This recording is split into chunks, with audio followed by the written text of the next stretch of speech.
పరిశుద్ధి కలిగిన తండ్రి, జీవాధిపతి, నీకు స్తోత్రము నాయన. నీ సన్నిధిలో తలవంచి మీ దగ్గరికి మేము వచ్చి ఉన్నాము.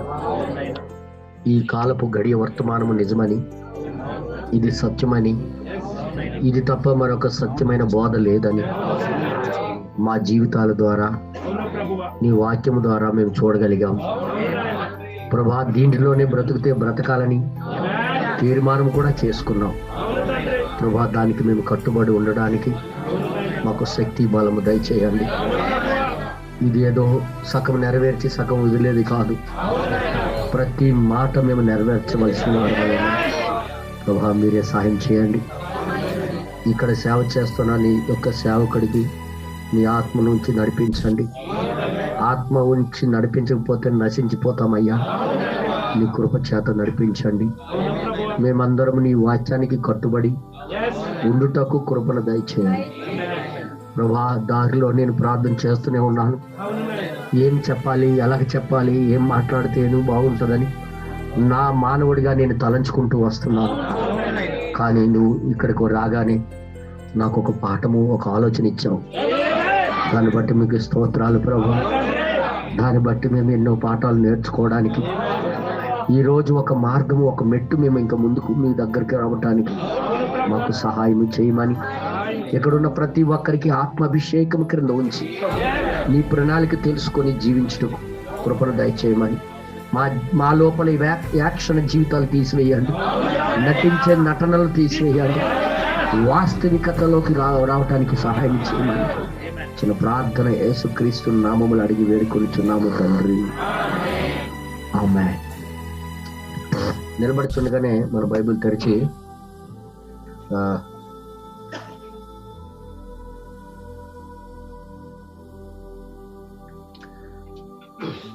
35వ అధ్యాయము, ఇర్మియా రాసిన గ్రంథం 35వ అధ్యాయము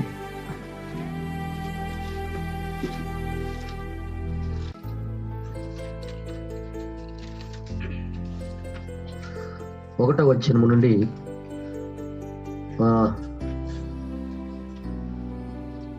6వ వచనం వరకు మనం చదువుదాం.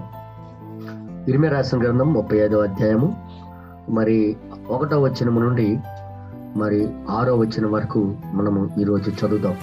యోషియా కుమారుడును యూదా రాజువైన యెహోయాకీము దినములలో యెహోవా యొద్ద నుండి ఇర్మియాకు వాక్కు ప్రత్యక్షమై, నీవు రేకాబీయుల యొద్దకు పోయి వారితో మాట్లాడి, యెహోవా మందిరములోని గదులలో ఒక దానిలోనికి వారిని తోడుకొని వచ్చి త్రాగుటకు వారికి ద్రాక్షారసం ఇమ్మని సెలవీయగా, నేను ఇర్మియా కుమారుడును యెజన్యా మనవడునైన హబజ్జిన్యాను అతని సహోదరులను అతని కుమారులందరినీ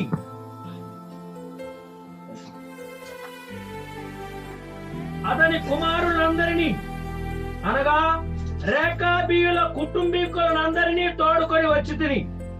యెహోవా మందిరములో దైవజనుడకు ఇగ్దలియా కుమారుడైన హనాను కుమారుల గదిలోనికి వారిని తీసుకొని వచ్చితిని. అది రాజుల గదికి సమీపమున ద్వారపాలకుడుగు షల్లూము కుమారుడునైన మయసేయ గదికి పైగా ఉండెను. నేను రేకాబీయుల ఎదుట ద్రాక్షారసముతో నిండిన పాత్రలను గిన్నెలను పెట్టి ద్రాక్షారసము త్రాగుడని వారితో చెప్పగా, వారు మా పితరుడగు రేకాబు కుమారుడైన యెహోదాబు మీరైనను మీ సంతతి వారైనను ఎప్పుడును ద్రాక్షారసము త్రాగకూడదని మాకు ఆజ్ఞాపించను గనుక మేము ద్రాక్షారసము త్రాగము.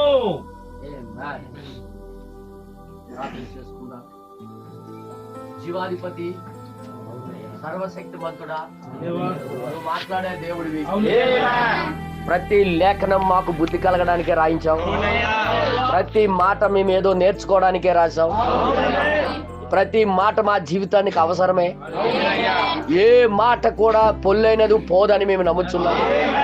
ప్రతి మాటకి మా జీవితాలు లోబడేటట్టు కృపను దయచేయండి. నీ ప్రేమ చేత, నీ ప్రత్యక్షత ద్వారా మాకు నడిపించండి. నీ సంఘానికి నీ ప్రత్యక్షత మీద కడతానని చెప్పావు. మేము నమ్ముచున్నాం ప్రభువా. ఏదో పాఠము విని వెళ్ళిపోవడానికి కాదు, కానీ దాని మీద మేము కట్టబడడానికి మాకు మీరు సహాయం చేయమని కోరుకుంటున్నాం ప్రభువా. ఇదిగో మాకు మేముగా నీకు సమర్పించుకుంటున్నాం. మీరే మమ్మల్ని నడిపించమని నీ చేతుల్లో మరొక్కసారి మేమందరం కలిసి సమర్పించుకుంటూ చిన్న ప్రార్థన యేసుక్రీస్తు నామములో అడిగి వేడుకొనిచున్నాము తండ్రి. ఆమేన్. దయచేసి అందరూ కూర్చోండి.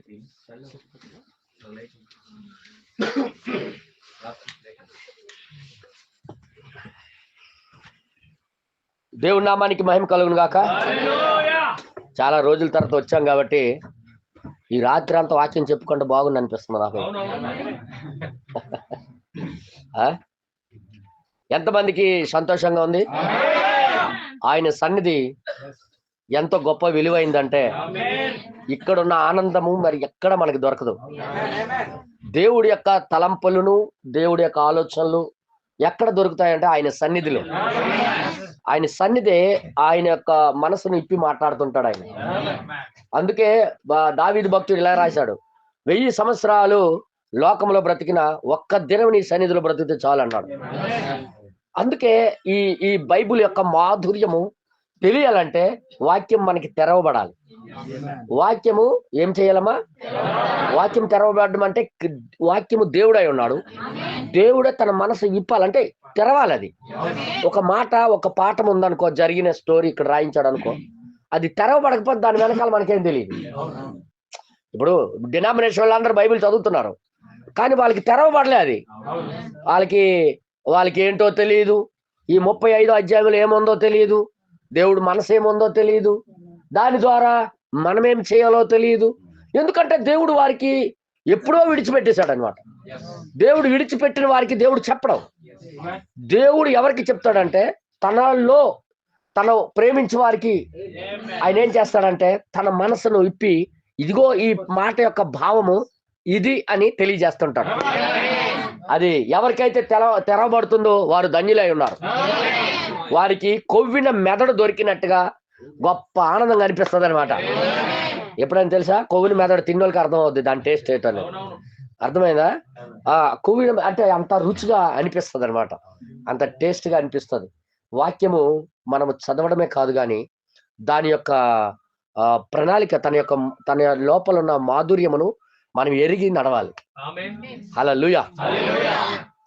సో ఇప్పుడు కొద్దిగా మీకు నేను ఒక్కసారి కదపాలనుకుంటున్నాను.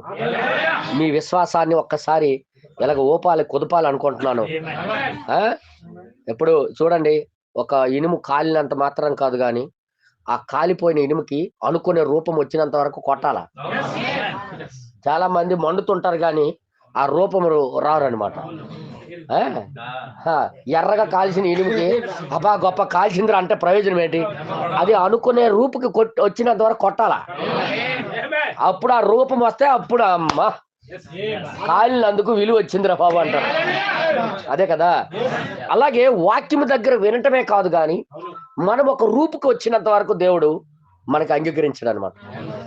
జాగ్రత్తగా వినండి. కొద్దిగా ఈరోజు లోపలికి వెళ్దాం.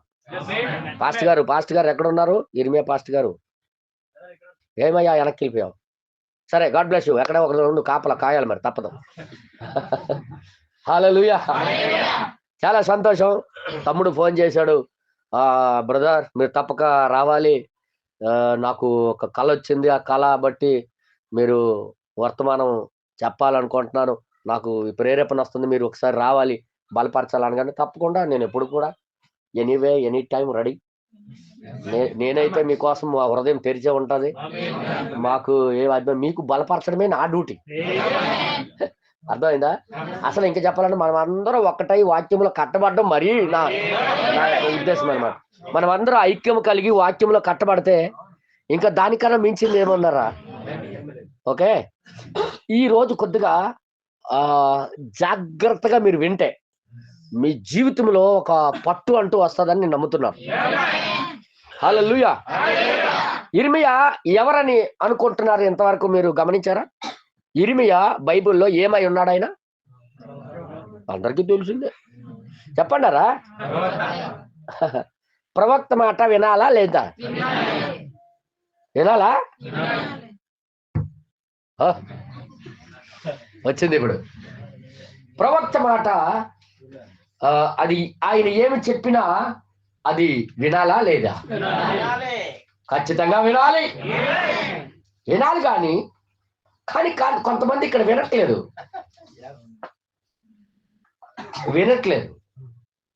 ఇప్పుడు సమస్య వినాలి అంటున్నారు మీరు, కానీ ఇక్కడ వినకపోయినందుకు దేవుడు ఓటేస్తారండి.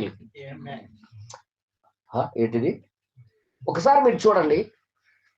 ఒక దానికి, ఒక ప్రణాళికకి మనము ఏదైనా దేవుడి దగ్గర వాగ్దానం చేసినప్పుడు దానికి కట్టుబడి ఉండాలి. కట్టుబడి అంటే ఎలాగంటే దానికి బద్దులై ఉండాలి. దానికి మనము బద్దులై ఉంటే గాని దేవుడు మనకి దీవించడు. బద్దులై ఉండడం అంటే కట్టుబడి ఉండాలంటే ఒక దానికి నియమానికి మనము పూర్తిగా కట్టుబడి ఉండాలి. ఈ రేఖాబీయులు ఒక నియమానికి కట్టుబడిన వాళ్ళు. ఆ నియమం అంటే ఈ పద్ధతిలో మేము బ్రతకాలి అని ఒక నిర్ణయం తీసుకున్నారు. అది ఎవరి ద్వారా వచ్చిందంటే వాళ్ళ తండ్రి పితరుడైన యెహోనాదాబు వలన నేర్చుకున్నారు. యెహోనాదాబు ఎవరి వల్ల నేర్చుకుని ఉంటాడు? ఇప్పుడు యెహోనాదాబు కూడా అందుకే మనం కట్టుబడి ఉండే పద్ధతి ఖచ్చితంగా మన దగ్గర. మరి ఇప్పుడే చెప్తాను చూడు, సిగ్నల్ లేకపోయినా స్విచ్ ఆఫ్ చేసాం. సిగ్నల్ లేదని వదిలేస్తే ఫోన్ వచ్చింది. అది ఓకే, నో ప్రాబ్లం, తర్వాత మేము చూసుకోవచ్చు. జాగ్రత్త వినండి. ఈ కట్టుబాటులో ఉన్నామా లేదనేది కొన్ని పరిస్థితులు నీ ముందుకు వస్తాయి. నీ కట్టుబాటులో ఉన్నావా లేదనేది నీకు కొన్ని పరిస్థితులు దేవుడు నీకు అవకాశం ఇస్తాడు. అంటే నువ్వు దేన్నైతే నిజం అనుకుంటున్నావో, దేన్నైతే సత్యం అనుకుంటున్నావో, ఏదైతే మంచిది అనుకుంటున్నావో దానిని నువ్వు కట్టుకుంటావా లేకపోతే వదిలేస్తావా అనేది కొన్ని పరిస్థితులు దేవుడు నీ ముందుకు తీసుకుని వస్తాడు. అలాంటప్పుడు నువ్వు లూజు విశ్వాసవా లేకపోతే గట్టి విశ్వాసవా అనేది తెలుస్తుంది. ఇప్పుడు మనము నిజం చెప్తున్నాను, ఈ వర్తమానం తప్ప మరొకటి లేదని మనకు తెలుసు. మిగతాదంతా అబద్ధాలు బోధిస్తుండ్రు, ఈ బైబిల్ వాళ్ళ ముందు తెరవబడలేదని కూడా తెలుసు. వాళ్ళకి ఏంటి తెలుసా? ఈ స్టోరీలు వాళ్ళకి. కానీ దాని వెనకాల జీవిత పాఠం అనేది వారికి దేవుడు బయలుపరచలేదు. ఈ వర్తమానం ఒక్కటే ఇవన్నీ తెలియజేశాయి. అలాంటప్పుడు ఇది ఒక్కటే సత్యమైనప్పుడు ఇదే నా జీవితానికి తుది అనే ఒక స్థితికి మనం రావాలి. ఇప్పుడు ఒక ఆట ఆడితే ఏం చేస్తారంటే చూడండి ఒకసారి, ఒక ఆట ఆడుతున్నారు, ఒక క్రికెట్ ఆట, వాళ్ళకి ఒక నియమము పెడతారు. ఏదేమైనా అక్కడ ఎంపీఆర్ చెప్పిందే మీరు చేయాలంటారు. ఎంపీఆర్ మాటే తుది. అది రైట్ అవ్వచ్చు, తప్పు అవ్వచ్చు, నిజం అవ్వచ్చు, అది నిజం చెప్పవచ్చు, అబద్ధం చెప్పచ్చు. అంటే ఎల్పిడబ్ల్యూ ఇచ్చాడు అనుకో, అవుట్. మరి మాట ఆడడానికి లేదు, నీకు తగలలేదు, నీకు తప్పు ఇచ్చాడని తెలిసినా నోరు మూసుకోండి. ఎందుకంటే దానికి ఇది ఆయన మాటే తుది ఈ యొక్క గేమ్కి అని తెలిసిపోయిన తర్వాత ఆ మాటకి ఇంకెవరు కూడా దాటిపోవడానికి వీల్లేదు. ఒకవేళ దాటితే ఆట ఎప్పుడు ఆడ్డాడు, ఇంకెప్పుడు ఆడనెవరు. ఒక్కసారి ఆయన గాని టీము నుండి తోసేసాడా ఇంకెప్పుడు ఆడడం. అందుకే ఆయన భయం ఏంటంటే ఆయన మాటే తుదిగా భావిస్తాడు ఆడేవాడు. ఆయన ఏది చెప్తే ఎటు వంగమంటే అటు వంగాల్సిందే, మాట ఆడటానికి లేదు. ఇక నువ్వు గ్రౌండ్ నుండి అవుట్ అయిపోయి వెళ్ళిపో అంటే అవుట్ అవ్వకపోయినా వెళ్ళిపోవాలి. కానీ ఈ వాక్యము అలాగా తప్పు చెప్పదు. ఇక్కడ ఈ లోకంలోనే ఎంపీఆర్ అయినా తప్పు చెప్పొచ్చేమో కానీ వాక్యం తప్పు చెప్పదు. దేవుడు ఎప్పుడు తప్పు చెప్పడు. కాబట్టి మరి ఇంకెక్కువగా కట్టుకోవాలి దీంతో మనం. అది అవునంటే అవుననాలి, కాదంటే కాదనాలి. అది కూర్చోంటే కూర్చోవాలి, లేకపోతే లేగాలి.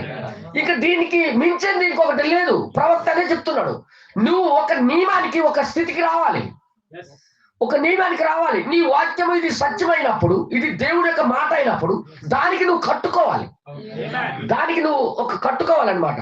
నీకంటూ ఒక కొయ్యి ఉండాలా, లేకపోతే ఇతర వీడి ఆవులా తిరుగుతావు.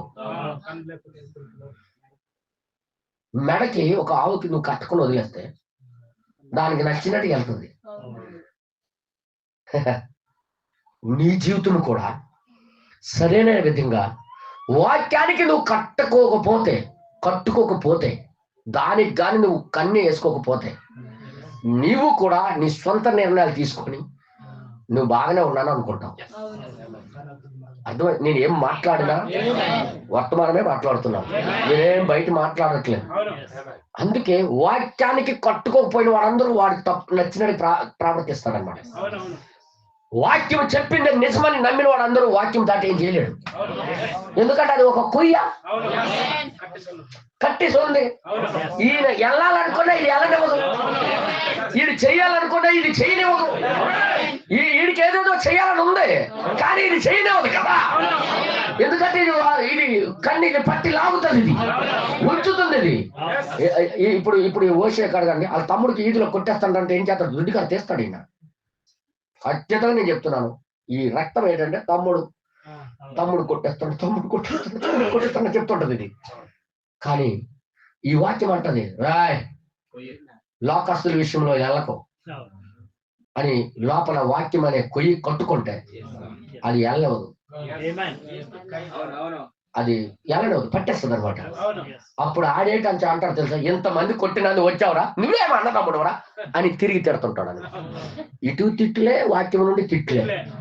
రెండు పక్కల డోలకి ఎవరంటే ఈ వాక్యాన్ని కట్టుకున్నాడే. ఒకవేళ ఈయన వెళ్ళాలనుకున్నా ఈ పరిశుద్ధాత్మ అనే కొయ్య ఆయనకి ఆపేస్తుంటది.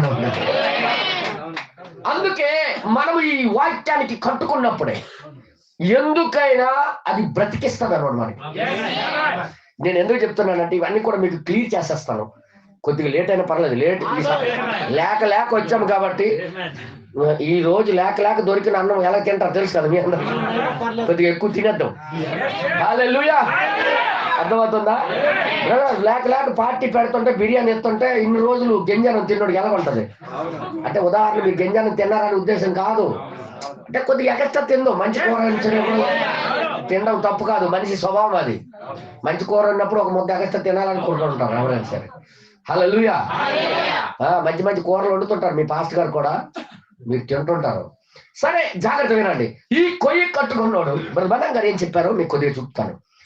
ఎప్పుడైనా సరే నువ్వు ఒక కొయ్యికి కట్టుకోవాలి అంటారు ప్రవక్త. నేను ఆ మాటలు చెప్పిన తర్వాత ఈ పాఠంలోకి, ఈ పాఠం అర్థమవుద్ది మీకు.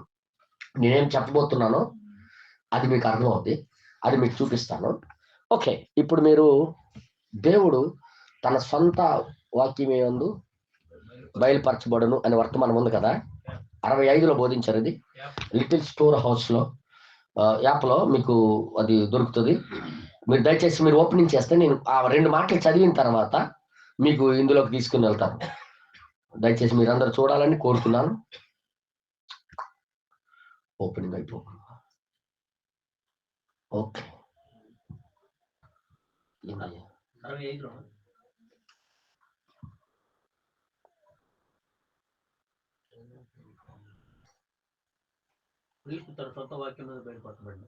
బయలుపరచబడిన అనే వర్తమానంలో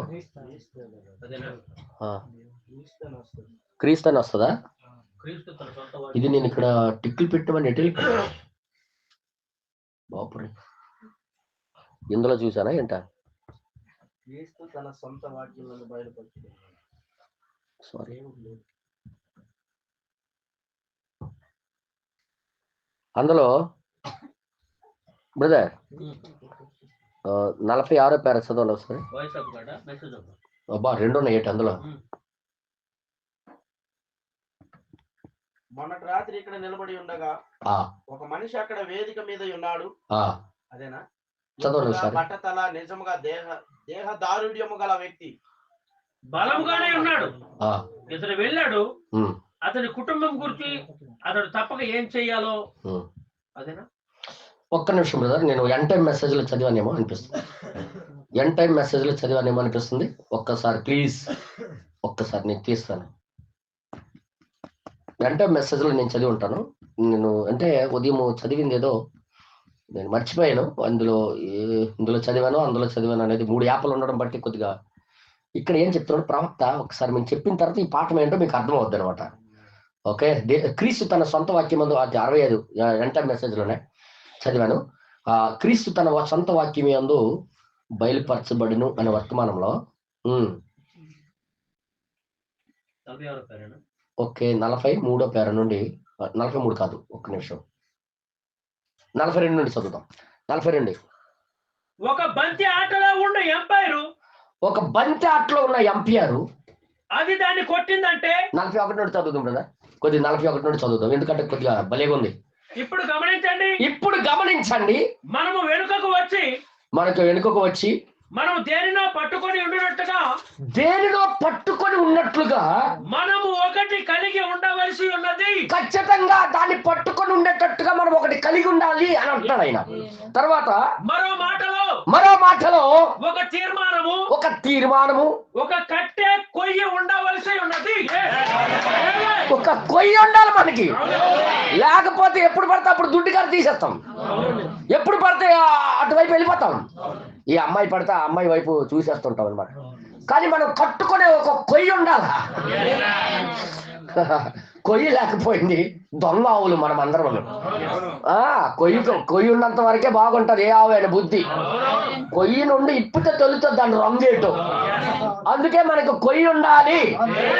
నేను చెప్పలే, ఒక దైవజనుడు చేత దేవుడు మాట్లాడిస్తున్నాడు. పట్టుకోవడానికి ఒక కొయ్యి ఉండాలి. చూడండి ఇక్కడ అంటున్నాడు, ప్రతి ఒక్కరు ఒక తీర్మానమును ఒక మూలమైన దాన్ని కలిగి ఉండవలసి ఉన్నది. ఎన్నో సంవత్సరాల క్రితం నేను దాని మీద బోధించాను. ఒక ముగింపు, ఒక స్థానంలో ఒక ముగింపు మాట మీ జీవితానికి ఉండాలి. ఒక మాట, ఈ మాటే నా జీవితానికి తుది, దీనికి నేను కట్టుకోవాలి, దీనికి నేను కట్టుబడి ఉండాలి, దీనిలోనే నేను జీవించాలి అనే ఒక నియమము నీలో లేకపోతే నువ్వు అటు ఇటు తిరుగుతున్న చుక్క లాంటోడివి, నువ్వు అటు ఇటు తిరుగుతున్న దొంగ ఆవు లాంటోడివి, నువ్వు అటు ఇటు తిరుగుతున్న దొంగ ఎద్దు లాంటోడివి. కొయ్యకు కట్టకపోయిన ఎద్దు గాని ఆవు గాని ఎలా ఉంటుంది మీ అందరికీ తెలుసు. అలాగా ఇచ్చలివిడిగా నువ్వు నచ్చింది నువ్వు చేయకుండా ఉండాలంటే నువ్వు కట్టుకునే కొయ్య ఒకటి ఉండాలి. ఆ కొయ్య ఏదో కాదు, పరిశుద్ధాత్ముడు. తర్వాత ఇంకా కిందకి రాయబడి చదివినట్లయితే ఒక బంతి ఆటలో ఉన్న ఎంపైర్, ఒక బంతి ఆటలో ఉన్న ఎంపైర్. నేను చెప్పలేదు, ప్రవక్త చెప్పాడు. అది దాన్ని కొట్టిందేనంటే, అది కొట్టాడు అంటే అది అతడు ఖచ్చితంగా చెప్పింది అంతే. నీ వేటకి తగిలిందంటే తగిలింది అంతే.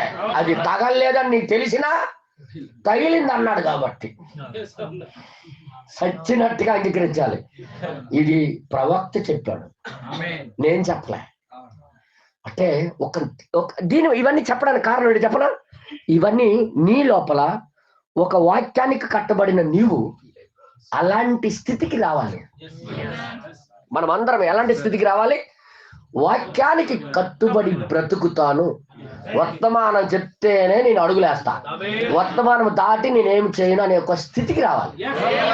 నిజంగా నీ ఎంపీఆర్ వాక్యమే అయినప్పుడు, నీ ఎంపీఆర్ నీ కొయ్య వాక్యమే అయినప్పుడు దానికి నువ్వు కట్టుబడి ఉండవలసిందే. మీకు అర్థమవుతుంది మీ అందరికి?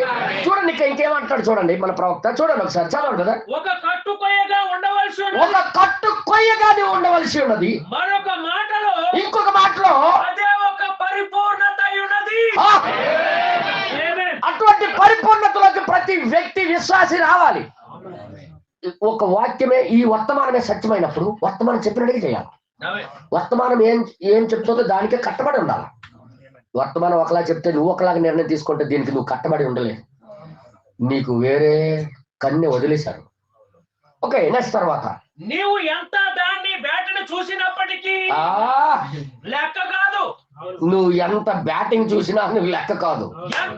కొట్టిందని చెప్పాడు, తగిలిందని చెప్పాడు, అది నువ్వు కొట్టలేదని చెప్పినా, నువ్వు తగలేదని చెప్పినా, నేను చేశానని చేయలేదు చెప్పినా, నువ్వు చేయలేదు చేయలేదు టచ్ అవ్వలేదని చెప్పినా, అది అంతే. ఎంపీఆర్ చెప్పాడు అంతే. నువ్వు ఏమైనా లెక్క కాదు. నువ్వు ఏమైనా లెక్కగా. చాలా మంది అంటుంటారు, బ్రదరు వర్తమానంలో ఉంది కానీ మరి ఏడు చేస్తాం బెదరు. అలా చెల్లదు బెదరు. వర్తమానం చెప్పింది కానీ ఏడు చేస్తాం బెదరు, మనకి తప్పలేదు బెదరు. వర్తమానం చెప్తుంది వాళ్ళు మధ్యలోకి వెళ్ళకూడదని, కానీ ఏడు చేస్తాం బెదరు.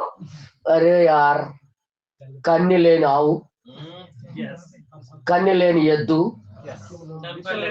ఒక స్థిరత్వం లేని మనస్తత్వం నీకు వచ్చింది అంటే నువ్వు ఇంకా కట్టుబడి లేవు దీనికి.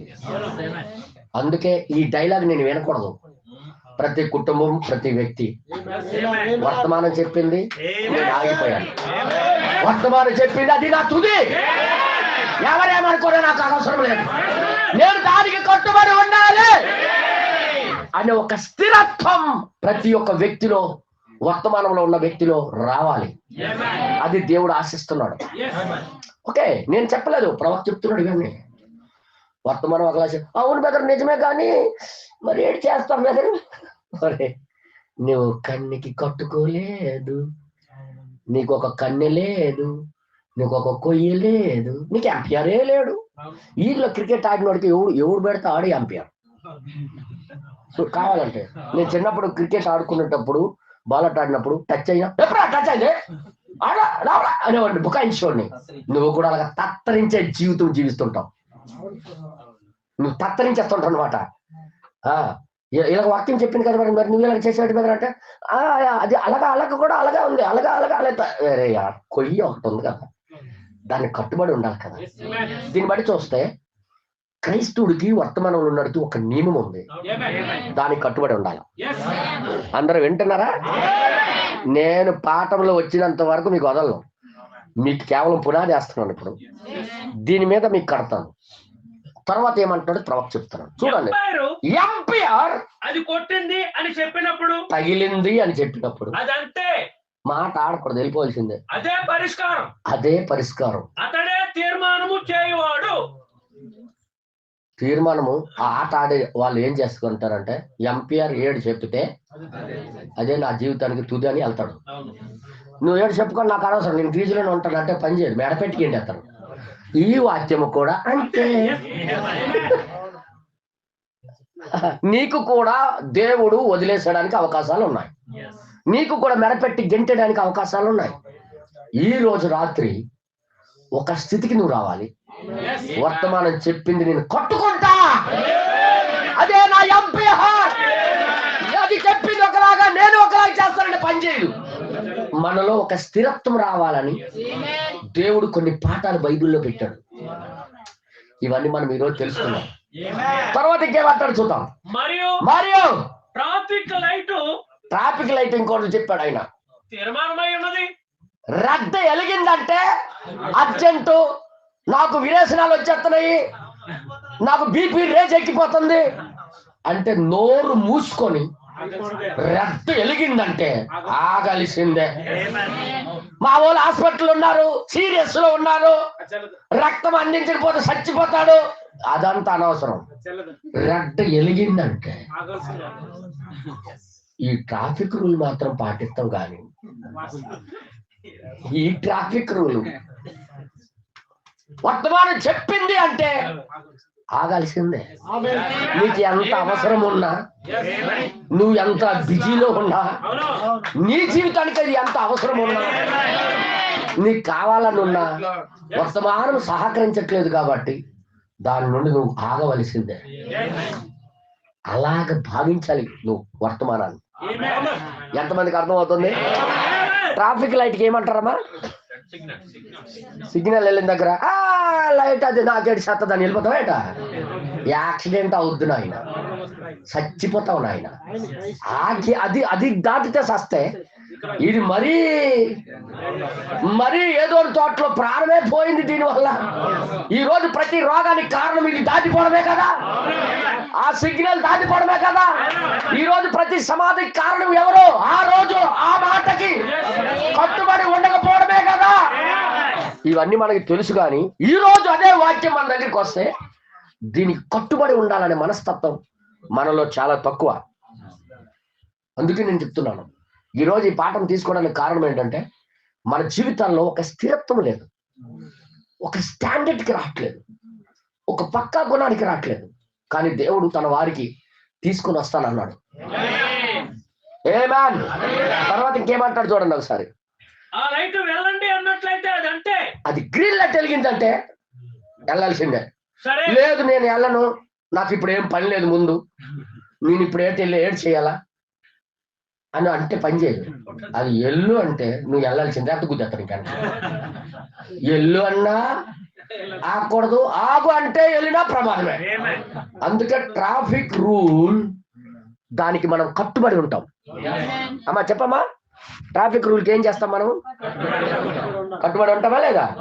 అలా మా బావగారు వెళ్ళిపోయానండి, ప్లీజ్ ప్లీజ్ ప్లీజ్ అన్నా. నీ బావగారు వెళ్ళిపోతే తర్వాత వెళ్దావు కానీ ఆగు. మా ఆయన వెళ్ళిపోయాడండి, దాటిపోయి నాకు వదిలేశాడండి. చాలా మంది మనలోని ఏంటంటే జ్ఞాపక శక్తి లేని వాళ్ళు ఉన్నారు. అలా ఆవిడకే బండి వదిలేసి వెళ్ళిపోయిన వాళ్ళు ఉన్నారు. ఎక్కారా అనుకొని వెళ్ళిపోయి ఆ ఇంటికి వెళ్ళిపోయిన తర్వాత ఏమే బాగున్నావు అని చూడడానికి ఈ మధ్యలో బరువు ఉందా లేదా. చాలా మంది కుర్పంలో వదిలేసి వెళ్ళిపోయిన వాళ్ళు ఉన్నారు, ఇంటికి వెళ్ళిపోయి అలా ఆవిడికి ఎదిగిన వాళ్ళు ఉన్నారు. ఇలాంటివి జరుగుతాయి, అవునా కాదా? అదిగో పౌలు గారు చేయెత్తుతున్నారు, నేను అందులో ఒకండి అనుకో.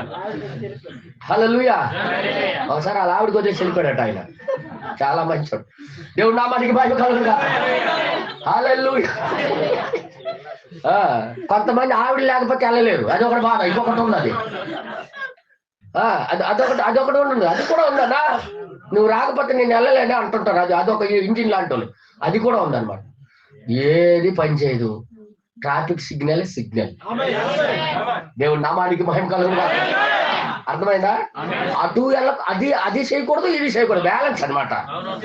మధ్యలో ఇలా చెక్ చేయొద్దా, ఉన్నదా లేదా, ఊ అనట్లేదు, ఆ అనట్లేదు, ఉందా లేదా చూడొద్దా. ఇప్పుడు వదిలేసి వెళ్ళిపోయినా ప్రాబ్లమే, లేకుండా వెళ్ళనండము ప్రాబ్లమే. ఒక బ్యాలెన్స్, ఒక పద్ధతి. సో నేను అంటుంది ఏంటంటే మనకి కూడా ఒక పద్ధతిలోకి మనం వచ్చేయాలి. దేవుడు నామానికి మహిమ కలుగునుగా. చూడండి ఈ రోజు పాట మీకు ఎలా మారిపోద్దో చూడండి ఒకసారి. నెక్స్ట్ తర్వాత ఇక్కడేమంటాడు చూద్దాం. సరే నేను తొందరలో ఉన్నానంటే లేదు, ఈ లైట్ నేను తొందరలో ఉన్నాను, అర్జెంట్కి వెళ్ళాలంటే లేదు లేదు. ఆ లైట్ అంటది ఇతరులు వెళ్ళే వరకు నువ్వు ఖచ్చితంగా నిలిచి ఉండాలి, అదంతే. ట్రాఫిక్ దగ్గరికి మాత్రం నియమాలు మార్కన్నా ఆగుతాం, కానీ వాక్యము దగ్గరికి మాత్రం ఆగం. అందుకే మన జీవితాల్లో ఫెయిల్ అవుతున్నాం. ఆశీర్వాదాలు రావటం లేదు, దేవుడు దీవెనలు రావటం లేదు. మన జీవితాల్లోకి ఆ యొక్క పరిశుద్ధాత్మ శక్తి కనబడకుండా అయిపోతుంది. అర్థమవుతుంది మీ అందరికి? రెడ్ లైట్ చెప్పింది వింటామా లేదమ్మా? చూడండి, అదే తీర్మానమై ఉన్నది.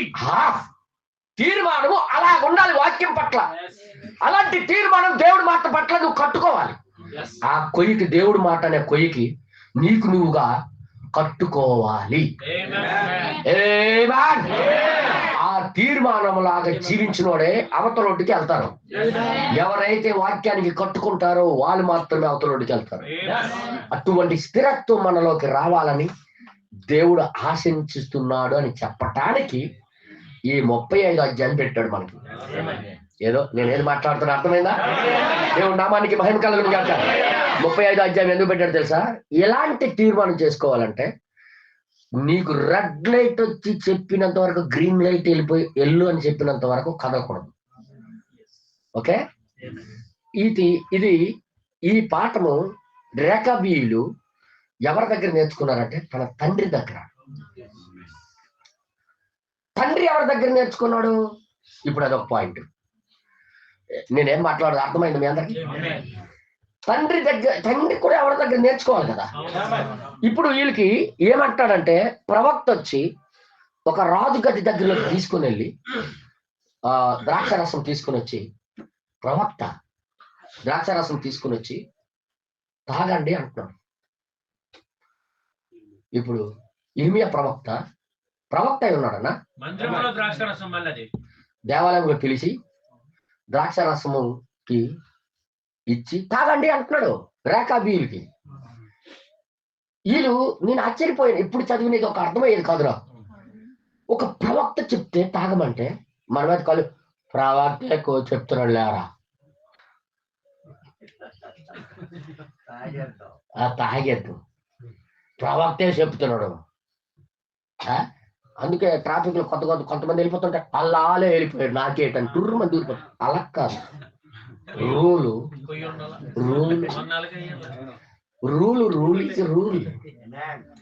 అల్లాలు అలా చేస్తున్నారు, ఇల్లు వెళ్ళి చేస్తారు. ఎవరికి నువ్వు కట్టుకోకు, అందరూ దొంగ ఆవులే, వాళ్ళ కొయ్యలే రావులే. ఒకటే నియమం పాటించేది వాక్యం, వాక్యం ఒకటే నియమం ప్రకారం నిలబెట్టేది, ఒక వాక్యం ఒకటే పరిశుద్ధంగా పెట్టేదాన్ని ఒకటే. దానికే మనం కట్టుబడి ఉండాలి, కట్టుకోవాలి. ఎవరికి చూసి నడిచేది కాదు క్రైస్తవం. నువ్వు ఎవరికి చూసినా తప్పిపోతావు, ఎవరు మాటినా తప్పిపోతావు. కానీ వాక్యం వర్తమానానికి నువ్వు చూస్తే, వాక్యానికి నువ్వు కట్టుకుంటే నీకు ఒక పునరుద్ధరణ శక్తి ఉంది. హల్లెలూయా, ఇస్ రైట్. ఎంపీఆర్ కి ఎలాగైతే లోబడి ఉంటామో వాక్యానికి అలాగే లోబడే స్థితికి మనం రావాలి. ఇది పరిపూర్ణమైనది, ఇది దేవుడి యొక్క ప్రణాళిక అని నీకు తెలిసినప్పుడు దానికి నువ్వు కట్టుబడి ఉండాలి, నీ జీవితం దాన్ని కట్టుకోవాలి. సో ఇక్కడ రేఖాబీయులకి ఆయన పిలిచి ఏమంటున్నాడంటే, మీరు వచ్చి తాగండి ద్రాక్ష రసమని ప్రవక్త అంటున్నాడు. లాస్ట్ గానే పర్వాలేదు అంటే పుసుక్కుని చేసేయడం కాదు, ఏది పడుతుంది పుసుక్కుని చేసేయడం కాదు, అది వర్తమానంలో చెప్తున్నాడా లేదనేది నువ్వు కూడా చూడాలి. కొన్నిసార్లు పాస్టర్ గారి లోపల దేవుడు వచ్చి కొన్ని విషయాలు వాక్యములు దాటిపోయి ఉంటారా లేదనేది కొన్నిసార్లు మీ చేత అనుమతి చెయ్యి అంటాడు, నువ్వు మాట్లాడ. అప్పుడు మీరేం చేయాలా? పాస్టర్ గారే చెప్పినప్పుడు మాట్లాడరా అని చేసేయడం కాదు, వర్తమానం చెప్తుందా లేదా చూసిన తర్వాత, పాస్టర్ గారు మరి వర్తమానంలో చెప్తుంది కదా, మా కొయ్యి అది కదా, ఏటనుకోకండి మేము చేయమండి అనాలి. అలాగన్ని వాళ్ళు ఉన్నారా? మొగమాటం అయిపోయి, మాటల్లో మాట అయిపోయి, పాస్టర్ గారికి గౌరవించాలి బెదరు. పాస్టర్ గారు ఏమైనా అనుకోడా? అయ్యి బాబోయ్ ఏం ఆ పాస్టర్ గారికి అలా చెప్పినప్పుడు వినకపోతే ఏమని అనుకోడా? మొగమాటానికి వెళ్ళిన వాళ్ళు బోర్డు మంది ఉన్నారు. మొగమాటం లేకుండా కొయ్యికి కట్టబడిన వాళ్ళు కొంతమంది ఉంటారు. ఎంతమందికి అర్థమవుతుందా? ఆహా ఇలాగ అన్నాడు కాబట్టి ప్రతి మాటకి నేను వర్తమానం ఉందా లేదా అడుగుతాను, అదొక ఆత్మ. అలా కాదు, నువ్వు చదువు, నువ్వు కూర్చో, రాత్రి పగలు ధ్యానించు, వింటుండు వర్తమానాలు.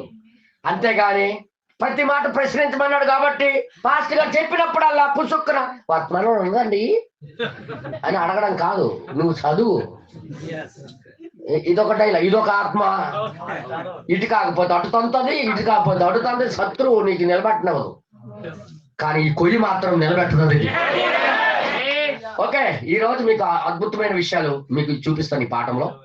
దయచేసి మీరు చూడండి, వర్తమానమును గ్రహించండి. మనకంటూ ఒక నియమము, ఒక తీర్మానము ఉండాలి. ఆ తీర్మానం ఏంటంటే, వర్తమానమే జీవమైనప్పుడు నీకు తెలిసినప్పుడు దానికి ఎందుకు నువ్వు కట్టుకోవట్లేదు, నువ్వెందుకు దానికి కట్టుబడి ఉండట్లేదు? ఇది పొరపాటైన ఆత్మ కాదా? సో వీళ్ళకి ఇర్మియా యెహోవాయే సెలవిచ్చాడు. ఇర్మియాతో యెహోవా వాక్కు ప్రత్యక్షమై ఆయనకి బయలుపరచబడి ఇర్మియా దగ్గరికి వచ్చి ఏమన్నదంటే, నువ్వు వెళ్ళి రేఖాబీయుల దగ్గరికి వెళ్ళి వారితో మాట్లాడి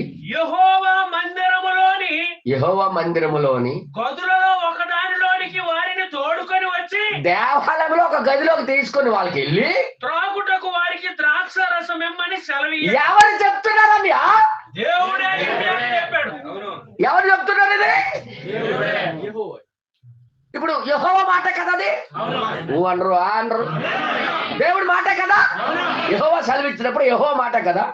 ఒక గదిలోకి తీసుకుని వెళ్ళి వాళ్ళకి తాగడానికి ద్రాక్ష రసం ఇవ్వు అని చెప్పింది ఎవరు? దేవుడే. ఇప్పుడు ఈ దేవుడు చెప్పినట్టుగా వాళ్ళకి పిలిచాడు ఈయన. ఇప్పుడు మీ ఇర్మియాలో ఏ తప్పు లేదు. ఇప్పుడు దేవుడే ఇప్పుడు అది చేయమని చెప్పాడు ఆయన. ఇప్పుడు చేయకపోతే ప్రవక్త కొడతాడు ఆయన. ఇప్పుడు వెళ్ళి ఒక మనుషులు పిలిచి ఒక రూమ్ లో తీసుకుని వెళ్ళి ద్రాక్ష రసం ఇస్తున్నాడు. ఇప్పుడు ఏం చేయాలి? యెహోవా మాట కాబట్టి ఇప్పుడు ఏం చేయాలి? మాట్లాడరు. ఇవ్వాలి కాదు, తాగాల. అవతల తాగాలి, యువతలోడు ఇవ్వాలా. ఇచ్చినోడు ఉన్నాడు, తాగినోడు కూడా ఉన్నాడు. ఇప్పుడు అది ఎవరి మాట? ఏదో జగన్ మాట, ఈ మాట అయితే కొట్టి పారవచ్చు. ఇది ఎవరి మాట? మాట్లాడరేటి ఇది? అమ్మో, ఇలాంటిది కూడా ఉందా?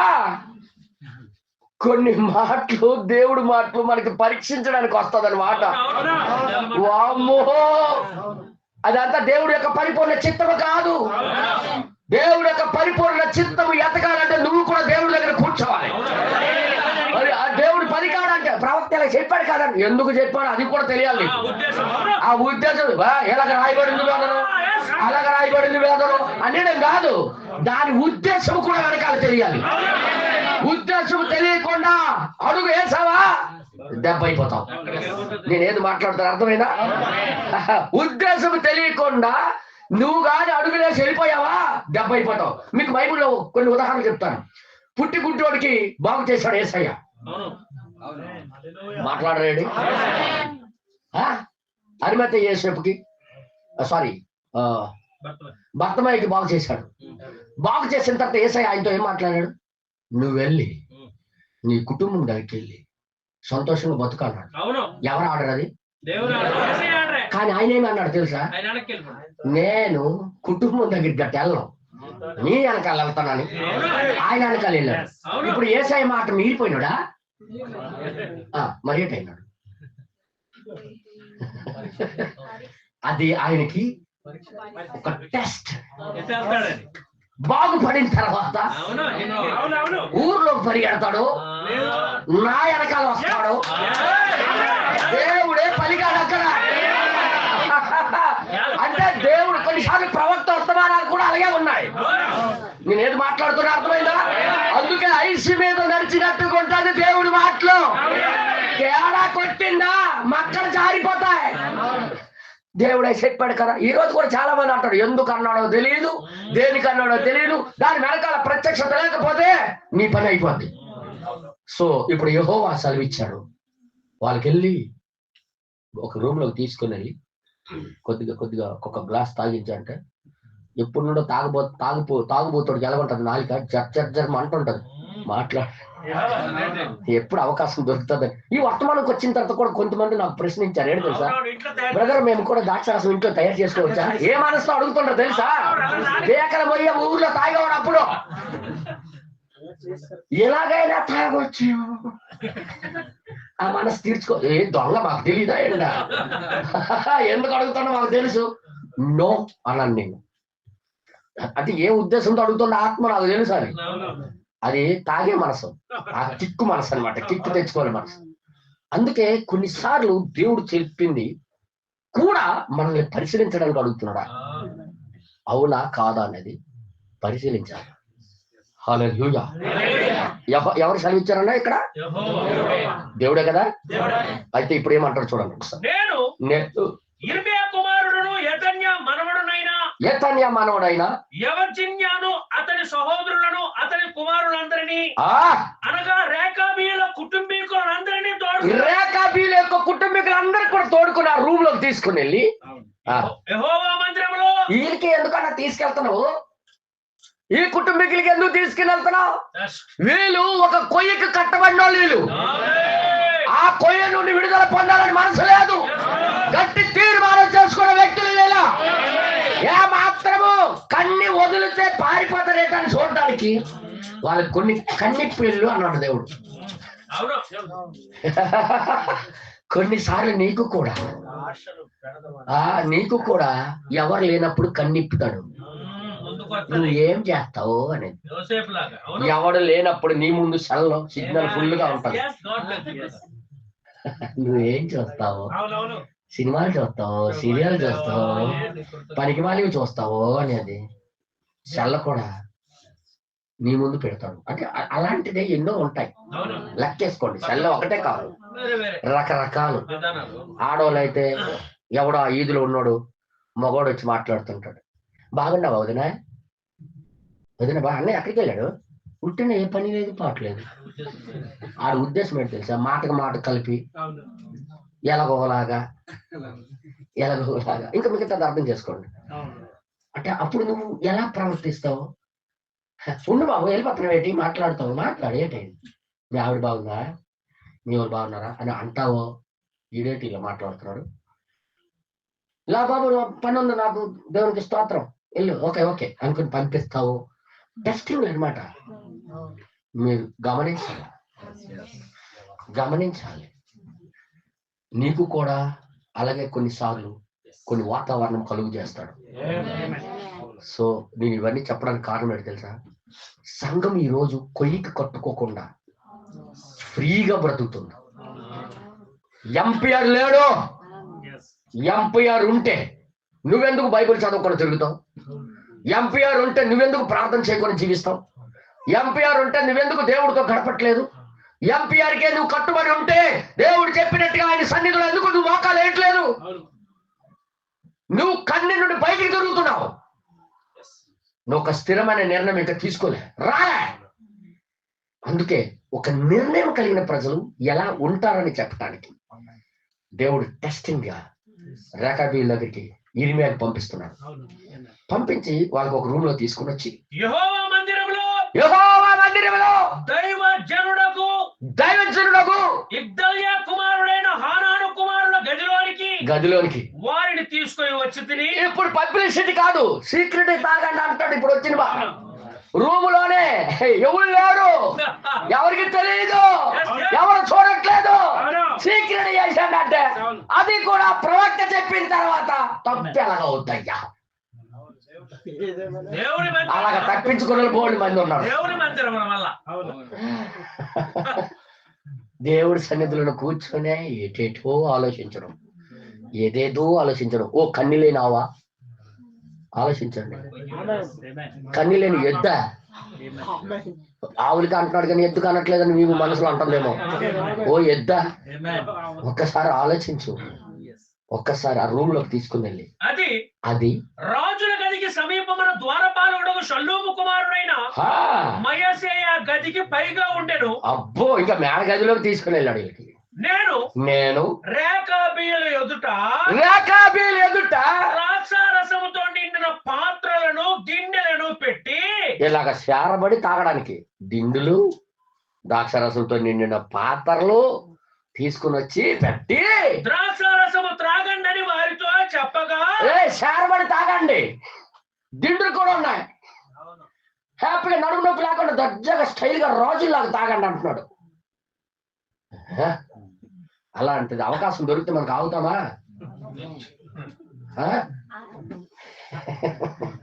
తాగండి అంటే అప్పుడు ఏం చేశారు చూడండి ఒకసారి. వారు మా పితరుడకు రేఖాబు కుమారుడైన యెహోనాదాబు మీరైనను మీ సంతతి వారైనను ఎప్పుడు ద్రాక్షరసము తాగకండి మాకు ఆర్డర్ ఇచ్చాడు. ఒక నిర్ణయంలో బ్రతకండి, ఒక దాని కట్టుబడి ఉండండి, ఒక దాని కట్టుకొని ఉండండి. ఎప్పుడు ఆ కొయ్య నుండి బయటకు రాకండి. కొయ్య నుండి బయటకు వస్తే ఏం జరుగుతుందో మీకు స్టోరీ వినిపిస్తానని నాన్న చెప్పాడు. కొయ్యకు లేకుండా విచ్చలవిడిగా బ్రతికిన వాడికి ఏమి జరుగుద్దో నా కళ్ళ ద్వారా నేను చూశాను. ఒక్కొక్కసారి పవిత్రంగా ఉండడం, పరిశుద్ధంగా మాట్లాడడం, బయటికి వెళ్ళిపోతే కోపం వస్తే తిట్టేయడం, అలాంటి స్థిరత్వం లేని మనస్తత్వాలతో బ్రతకండి. పరిశుద్ధుడుగానే నువ్వు బ్రతకాలి. దేవుడు వాక్యం కోసం పరిశుద్ధుడుగానే జీవించాలి. అవసరం వచ్చినప్పుడు తిట్టులు, అవసరం లేనప్పుడు పరిశుద్ధమైన మాటలు. అలా కాదు నాయన, ఒక స్థిరత్వంలోకి కట్టబడి అని వాళ్ళ యొక్క తండ్రి ద్వారా వీళ్ళు నేర్పించబడ్డారు. ఆ రోజే నిర్ణయం తీసుకున్నారు, మేము ఒక నిర్ణయానికి కట్టుబడి ఉన్నాం. ఆ కొయ్య నుండి ఏనాడు మేము విడుదల పొందాం, ఎవరైతే చెప్పారో మేము అని నిర్ణయంలోకి వచ్చారు. అలాంటి నిర్ణయం ఎంపీఆర్ నిర్ణయానికి ప్రతి విశ్వాసి రావాలని దేవుడి బైబిల్లో ఈ పాఠం పెట్టాడు మనకే. ఎంతమంది చప్పట్లు కొడతారు ఇప్పుడు? హల్లెలూయా, హల్లెలూయా. ఇది ఎవరితో నేర్చుకున్నారు ఈ సిస్టమ్? ఈ రోజు మనకెందుకు రాయించి పెట్టాడు ఇది? మనం ఎందుకు చదవాలని పెట్టాడు ఇది? అది తీసేయాలంటే ఎప్పుడో తీసేయాలి కదా దేవుడు. ఎందుకు మన ముందు పెట్టాడు? ఈ యుగం వరకు ఎందుకు పెట్టాడు? మనము కూడా అలాంటి సిస్టంలోకి, అలాంటి ఎంపీఆర్లోకి, అలాంటి కొయ్య దగ్గరికి కొట్టుకోవాలనే ఉద్దేశంతోనే దేవుడు ఈ పాఠం మన కోసం పెట్టాడు. ఎంతమందికి అర్థమైంది? కొయ్యకి కొట్టుకోపోయిన ప్రతి ఒక్కరికి తెలుసు నువ్వు స్థిరంగా లేవని. కొయ్య మనకి పరిశుద్ధాత్ముడే. పరిశుద్ధాత్మ ఎవరో దేవుడు పలికిన మాటలే. దేవుడు ఈ కాలానికి యుగంలో పలికిన పరిశుద్ధమైన వర్తమానమే. హల్లెలూయా. దేవుడి నామానికి మహిమ కలుగుగా. చూడండి, నేను వదిలేను ఇప్పుడు, కొద్దిగా ఇంకా ముందుకెళ్దాం. వీళ్ళు మేము తాగమన్నారు. ప్రవక్త చెప్తున్నాడు. ఎవరు చెప్తున్నారు అక్కడ? ఇర్మియా గొప్ప ప్రవక్త చెప్తుంటే నువ్వు తాగనంటా? నువ్వు తాగనంటావా? ప్రవక్త. కానీ మా కొయ్యి నుండి మేము రాము బయటికి. మాకు పరీక్ష జరగడానికి వచ్చిందేమో, మాకు ఉత్తుకొచ్చిన ఇప్పుతుండేమో, కొయ్యి దగ్గర ఉంటామా లేకపోతే బయటికి వెళ్ళిపోతాం. మేము మాత్రం ఒక నియమంలో ఉన్నాం. ఆ రెడ్ లైట్ అవునంటే అవును, కాదంటే కాదు. ఆ కొయ్య ఉండమంటే ఉంటాం, లేకపోతే పడి చేస్తాను ఇక్కడ అని ఒక స్థిరమైన ఒక నిర్ణయంలో ఇరాకబీలు వచ్చారు. ఈ రోజు సంఘము ఆ స్థితికి రావాలని దేవుని యొక్క పాఠం మనకి పెట్టాడు. హల్లెలూయా. విచిత్రమైన పాఠము ఆ తండ్రి చూశాడు. ఒరే నాన్న, ఒకసారి గట్టిగా నిలబడడం, మరొకసారి పారిపోవడం. ఎవరు ఉండేటప్పుడు ఒకలాగా, ఒకప్పుడు ఒకలాగా, దేవుడి దగ్గర మాట ఇచ్చింది ఒకలాగా, జీవించింది మరొకలాగా జీవిస్తే ఏమి జరుగుతుందో నా కళ్ళ ద్వారా చూశాను రా. మీరు మాత్రం అలా చేయకండి. ఏదో ఒక కంట్రోల్లో ఉండండి, ఏదో ఒక కొయ్యికి కట్టుకొని బ్రతకండి అని వాళ్ళ నాన్న చూసిన పాఠం ద్వారా, జరిగిన పాఠం ద్వారా, గుణపాఠం ద్వారా తన పిల్లలకి నేర్పించారు. అప్పటి నుంచి వీళ్ళు ఏమనుకున్నారు తెలుసా? మేము ఎప్పుడు కూడా బిల్డింగ్లో నివసించము, గుడారాల్లోనే జీవిస్తాం, ఎప్పుడు కూడా మేము తాగం. ఈ నిర్ణయం మేము పట్టుకొని ఉంటామంటే దేవుడు ఏం చేశాడంటే టెస్టింగ్ కోసం వీళ్ళకి పంపించాడు. వీళ్ళు నిజంగా వీళ్ళు నిర్ణయం గట్టిదా కాదా, వీళ్ళు తీర్మానము గట్టిదా కాదా, వీళ్ళు కట్టుకున్నది నిజమా కాదా, వీళ్ళు నిజంగా వాక్యాన్ని కట్టుబడి ఉన్నారా లేదా, వాళ్ళు తీసుకున్న తీర్మానముల ప్రకారంగా ఉంటారా లేదా అని ప్రవక్తకే పంపించాడు ఊపడానికి. ఈ రోజు మీ అందరికి ఊపడానికి నాకు పంపించాడు. దేవుడు నామానికి మహిమ కలుగుగాక. బ్రదర్, ఇది దేవుడి యొక్క మాటలై ఉన్నాయి. నువ్వు దీనికోసం కట్టుబడి ఉండాలని నిర్ణయం తీసుకున్నప్పుడు దీనికే కట్టుబడి ఉండాలి. ఒక్కవాడు చెప్పిందే నువ్వు చేయడానికి ప్రయత్నం చేయాలి. అలాంటప్పుడే దేవుడి సన్నిధిలో నువ్వు ఉండగలవు. ఆమేన్. ఆ తర్వాత ఏం జరిగిందంటే వీళ్ళేమో తాగననిశారు. ఎవరు చెప్పిన మాట ఇప్పుడు ఎలా కనిపిస్తుంది? ప్రవక్త మాటకే తోసేశారు అన్నో, ప్రవక్త మాటకే తోసేశారు అన్నట్టుగా ఉంటది. కానీ కానే కాదు అది. వీళ్ళు ఎంత గట్టిగా వాక్యాన్ని కట్టుకున్నారో, ఎంత గట్టి తీర్మానం చేసుకున్నారో ఇక్కడే బయలుపడింది. రైట్? మీరు ఎప్పుడు బయలుపడిపోతారు తెలుసా? మీ చుట్టాలు సమర్థ కార్యాలకు పిలిచినప్పుడు. లేకపోతే చర్చిలోని అందరూ పరిశుద్ధులే. మేము ఉన్నాం పెద్ద వర్తమానంలో వినంగారికి నమ్ముతున్నాము. ఓహమ్మా ఎప్పుడు ఎప్పుడు ఎప్పుడు ఎప్పటి వరకు? ఎప్పుడైనా నీ కన్నిప్పితే తెలుస్తుంది నువ్వు ఎవడో. మాట్లాడరేటి? నీ కన్నిప్పితే అర్థమవుతుంది నువ్వు ఎవడో. కన్నిప్పాడు వీళ్ళకి. ఇప్పుడే ఇర్మియా తాగండి పర్లేదు, మీకోసమే తెచ్చాను తలదింట్లు. దైవజనుడు తెస్తే కళ్ళు మూసి దేవానికి స్తోత్రం, లోటాలు తాగేస్తారు. ఇంకోటి అర్థమైంది మీ అందరికి? ఈ డినామినేషన్ వాళ్ళు ఇప్పుడు ఏం చేస్తారు? పెళ్లిళ్ళలోని ద్రాక్షారసం యేసు ప్రభు తాగించాడని వాళ్ళ పెళ్లిళ్ళలో మా సారా బాటిల్ తెచ్చి తాగిస్తున్నాడు. రెవల్యూషన్ లేదు, ప్రత్యక్షత లేదు, దాని వెనకాల ఉద్దేశం ఏంటో తెలియదు. వింటున్నారమ్మా? తెలుగు అర్థమవుతుందా? తెలుగు భుజివా లేకపోతే దయ్యం భుజేస్తుంది. అందుకు అర్థమైంది మీ అందరికి? మా భాషలో భుజేస్తుంది అంటే కప్పేయడం అని అర్థం. అందుకు నేను చెప్పాను అనమాట. లేకపోతే దయ్యం కప్పేస్తుంది నీకు. అది నా బాధ. ఒక కొయ్యకి కట్టుకున్న వీళ్ళు ఏ రోజు విడుదల పొందాలని కోరిక లేదు, ఏ రోజు కూడా దాని నుండి బయటికి రావాలని మనసు లేదు. ప్రవక్త చెప్పినా వీళ్ళు ఏమంటారు తెలుసా? మేము తాగమయ్యా, మేము రేఖ వీలు కుమారులు. మా తండ్రి మాకు నేర్పించాడయ్యా. మా తండ్రి చెప్పిన దానికి మేము కట్టుబడి ఉంటామయ్యా. ఎందుకంటే మా తండ్రి చూశాడు కాళ్ళ ద్వారా. కట్టుబడి ఉన్నట్టుగా జారిపోతే మెడ తప్పిపోతే ఏం జరుగుద్దో మా తండ్రి మాకు చెప్పాడయ్యా. దాని స్టోరీ మా కళ్ళ ముందే ఉందయ్యా అని వీళ్ళు నేర్చుకున్నారు. ఇప్పుడు చెప్పండి, ఈయన చూడండి ఒకసారి చదవండి. అప్పుడు దేవుడు ఏమంటారంటే, గనుక మేము ద్రాక్షారసము త్రాగము, మేము త్రాగము, మరియు మీరు ఇల్లు కట్టుకొనొద్దు, విత్తనములు ఎత్తొద్దు, ద్రాక్ష తోట నాటొద్దు, అది మీకు ఉండనే కూడదు. మీరు పరవాసము చేయు దేశములో దీర్ఘాయుష్మంతులు అవునట్లు మీ దినములన్నీ గుడారములోనే మీరు నివసింపవలెనని మా తండ్రి మాకు ఆజ్ఞాపించ. తండ్రి చెప్పిన ఆజ్ఞకి ఎంత కట్టుబడి ఉన్నారు వీళ్ళు. మరి మా పరమ తండ్రి చెప్పిన వర్తమానానికి మనం ఎంత కట్టుబడి ఉండాలంటే, ఎవడు పిలిచినా, ఏ బంధువు పిలిచినా, ఏ రక్త సంబంధం పిలిచినా, నీ సొంత అన్నతమ్ముడు నీకు పిలిచినా వాక్యపక్షాన్ని నిలబడడానికి నీకు నువ్వుగా కట్టుకోవాలి కదా. ఏడు చేస్తాం బెదరో మా తమ్ముడు, మరి ఏడు చేస్తాము. నేను వెళ్ళలేదు కానీ అజ్ఞాకేశాను అక్కడికి వెళ్ళి. ఇదొక సిస్టమ్, ఇదొక సిస్టమ్, ఇదొక సిస్టమ్, ఇదొక కవరింగ్, ఇదొక జవరింగ్. అల్లో దొంగవు కానీ వీళ్ళు ఏం నెపం చెప్పట్లేదు. ఏం చేస్తాం బెదరో, ప్రవక్త ఇచ్చినప్పుడు మేము ఎలాగా, ప్రవక్త చెప్పిన తర్వాత వినకపోతే బాగుంటుంది ఏంటి అనలే. ఏదైతే నిర్ణయం తీసుకున్నారు, ఏ కొయ్యకైతే కట్టుకున్నారు, పొయ్యి నుండి బయటికి రాలే. ఎంతమంది చప్పట్లు కొడతారు? హల్లెలూయా. అలాంటి స్థిరమైన నిర్ణయం. తర్వాత ఏం జరిగిందో తెలుసా? అప్పుడు చదవండి బ్రదర్, కొద్దిగా చదువు. కావున మా పితరుడైన రేకాబు కుమారుడకు యెహోనాదాబు మాకు ఆజ్ఞాపించిన సమస్త విషయాల్లో అతని మాట బట్టి మేము గాని, మా భార్యలు గాని, మా కుమారులు గాని, మా కుమార్తెలు గాని ద్రాక్ష రసము త్రాగుటలేదు. ఏమి కొయ్యి కట్టుకున్నారయ్యా మీరు? ఏమి నిర్ణయమయ్యా? ఈ రోజు వర్తమానంలో ఉన్న వాళ్ళకి సరైన నిర్ణయం లేదు. ఏడు చేత మీరు కోపం రెచ్చగొట్టి సరే జారిపోయింది బెదరు. సారీ చెప్పానులే, కొట్టేసిన తర్వాత సారీ చెప్పినట్టు ఇంకా నువ్వు మారలేదని అవతలకి అర్థమైపోయింది.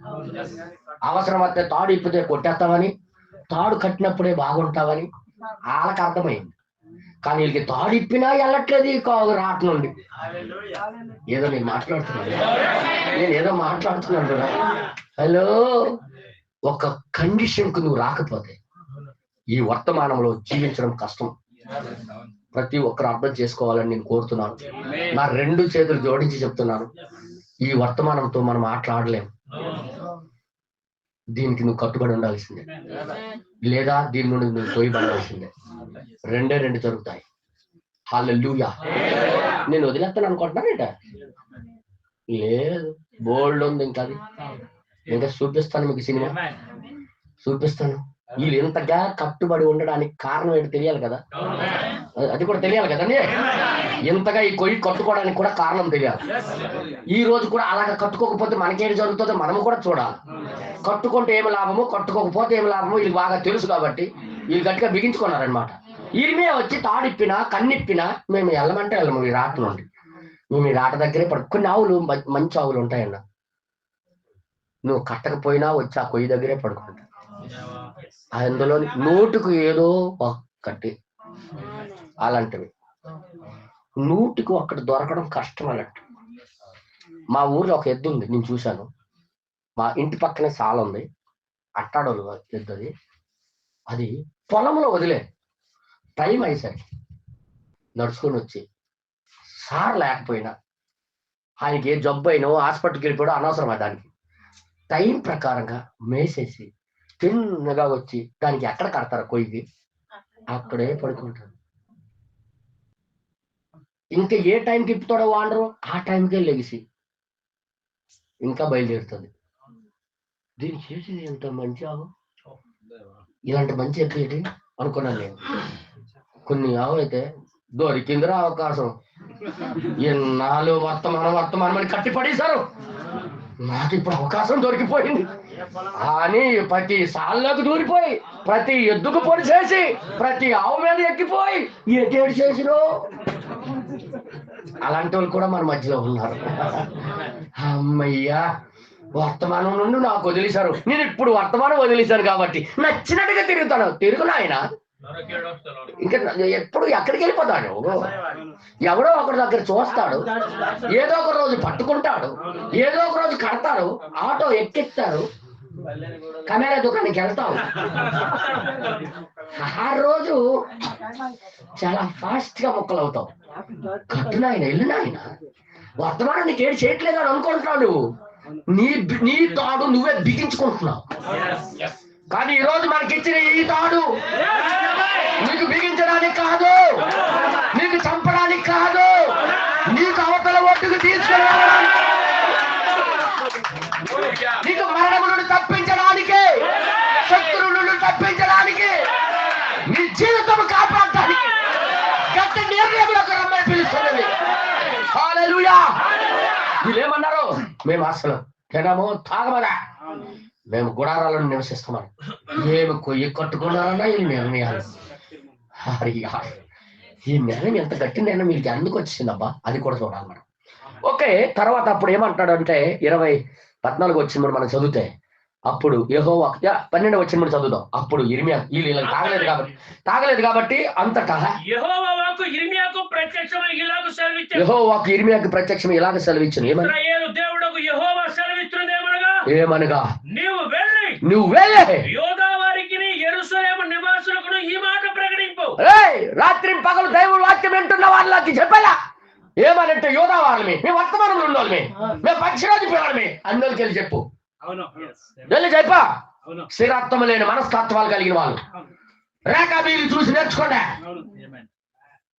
స్థిరత్వం లేని మనస్తత్వం కలిగి సంఘానికి వచ్చిన వాళ్ళు, ఒక స్థిరానికి వాక్యానికి కట్టుబడకపోయిన వాళ్ళు దేవుడికి పని చేయరు. వెళ్ళి చెప్పా. యూదా వారికి ఇశ్రాయేలు వారికి ప్రకటించాయి. ఇదే యెహోవా వాక్కు. మీరు శిక్షకు లోబడి నా మాటలు ఆలకింపరా? మీరు నా మాటలు అసలు వినరా? నా మాటకి మీరు కట్టుకోరా? నా మాటకి మీరు కన్నేసుకోరా? తర్వాత ఏమంటాడు? ఇదే యెహోవా వాక్కు. ద్రాక్షారసము తాగొద్దని రేకాబు కుమారుడైన యెహోనాదాబు తన కుమారులకు ఆజ్ఞాపించిన ఒక మాటలు ఉన్నవి. వాళ్ళకి మాత్రం స్థిరంగానే కట్టుకుని ఉన్నారు. నేటి వరకు తమ పితరుని ఆజ్ఞకు వాళ్ళ తండ్రి చెప్పిన మాటకి కట్టుబడి ఉండి వారు ద్రాక్షారసమే తాక్కుని ఉన్నారు వాళ్ళు. అయితే నేను ఉదయాన్నే లేచి ప్రవక్త వర్తమానం మీకు పంపిస్తే, కుటుంబ బలిపీఠం రూపంలో మీ ముందుకు వస్తే, మీ జోబుల్లోకి వస్తే కనీసం దానికి కట్టుబడి ఉండాలని, దానికి వినాలని, దానికి బంధించబడి వర్తమానానికి నేను కట్టుకొని ఉంటానని మనస్తత్వం మీలో లేదే అనుకొని హెచ్చరిక పంపించాడు. హలో, దేవుడు నామానికి మహిమ కలిగి ఉండాలి. తర్వాత ఇంకేమంటాడు చూడండి ఒకసారి. మీ వద్దకు పంపించినప్పటికీ కూడా ప్రతి వాడును తన దుర్మార్గతను విడిచి ఎంత చక్కపరుచుకున్నట్లయితే, ఉన్నట్లయితే, అన్య దేవతలు పూజించకుండా ఉంటే ఉండినట్లయితే మీ పితరులకును దేశములో మీకు నివసన చేస్తారని నేను ప్రకటించి ఉదయాన్నే లేచి. కానీ మీకు కట్టుబాటు లేదు, సరైన నిర్ణయం లేదు, ఒక దానికి రూల్స్ పాటించే గుణము లేదు, మీరు ఇంకా వర్తమానంలో ఉన్నారని చెప్పుకుంటారు. నువ్వు చెప్పెళ్ళు. ఒక స్థిరత్వం లేని క్రైస్తత్వం, ఒక దానికి కట్టుబడి ఉండాలని మనస్తత్వం లేకపోవడం, వర్తమానమే ఎంపీఆర్ గా భావించుకోకపోయిన మనస్తత్వం కలిగిన వాళ్ళు. నువ్వు ఆడింది ఆట రైట్ అనుకోవడం కరెక్ట్ కాదండి, నువ్వు చేసిందే రైట్ అనుకోవడం కరెక్ట్ కాదండి. మనము ఒక వర్తమానానికి కట్టుబడి ఉండాలి. దేవుడు నామానికి మహిమ కలుగుతాడు.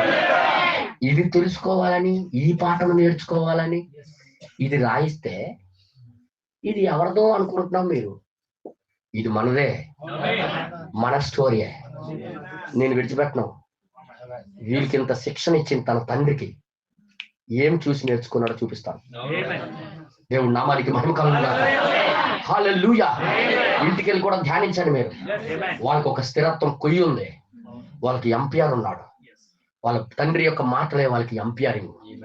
వాళ్ళ తండ్రి నేర్పించిన బాటయే వాళ్ళకి ఎంపీఆర్ కొయ్య. హల్లెలూయా. వాళ్ళు కట్టుబడి ఉన్నారు. నువ్వు ఈ రోజు దేనికి కట్టుబడి ఉన్నావు పరిశీలించుకోవలసిందిగా నేను కోరుతున్నాను. హల్లెలూయా. దేవుడు నామానికి మహిమ కలుగుగాక. ఈ మధ్యలో నాకు బాగలేదు, గొప్ప నీరసంగా ఉన్నాను. నేను వాక్యం చెప్పగలను చెప్పలేను అనుకున్నాను, కానీ దేవుడు కృప చేత దేవుడు సహాయం చేస్తున్నాడు. నేను నమ్ముతున్నాను. ఓకే, నాకు వచ్చిన సమస్య మీకు వస్తే మీరు నెల రోజులు బయటికి రారు. నేను జ్వరం వచ్చినా సూది పెట్టుకొని వాక్యం చెప్తూనే ఉన్నాను.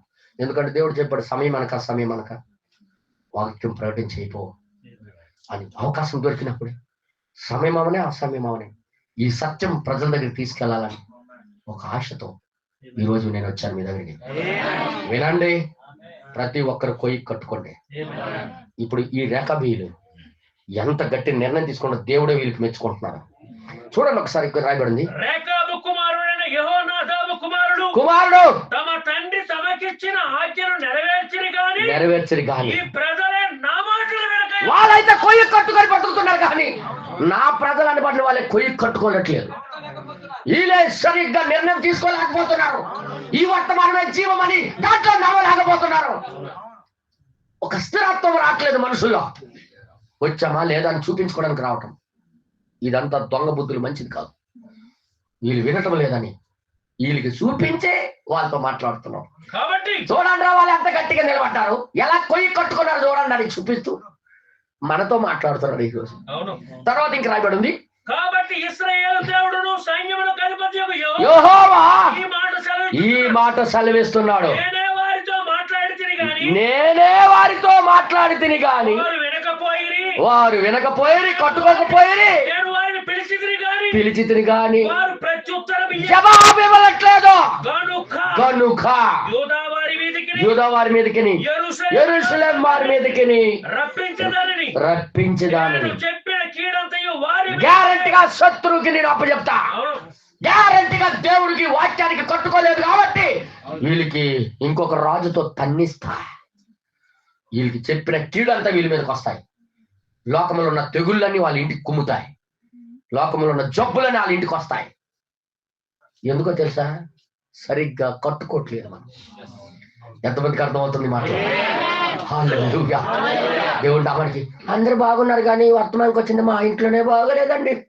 మొన్న మా కోడలికి బాగలేదు, నిన్న మా ఆవిడికి బాగలేదు, ఈ రోజు నాకు బాగలేదు, మా మనవడికి బాగలేదు. ఎందుకు బాగుంటది? స్థిరత్వం లేని దొంగవు. దేవుని వాక్యం కట్టుకుంటే కదా. యెహోవా ఉన్న ఇంట్లోకి ఏ కుడారానికి ఏ తెగులు రాదని దేవుడు మాటేస్తే తెగుళ్ళన్నీ మీ ఇంటికి వచ్చేస్తున్నాయి. అంటే కారణం ఏంటి తెలుసా? దొంగవు నువ్వు.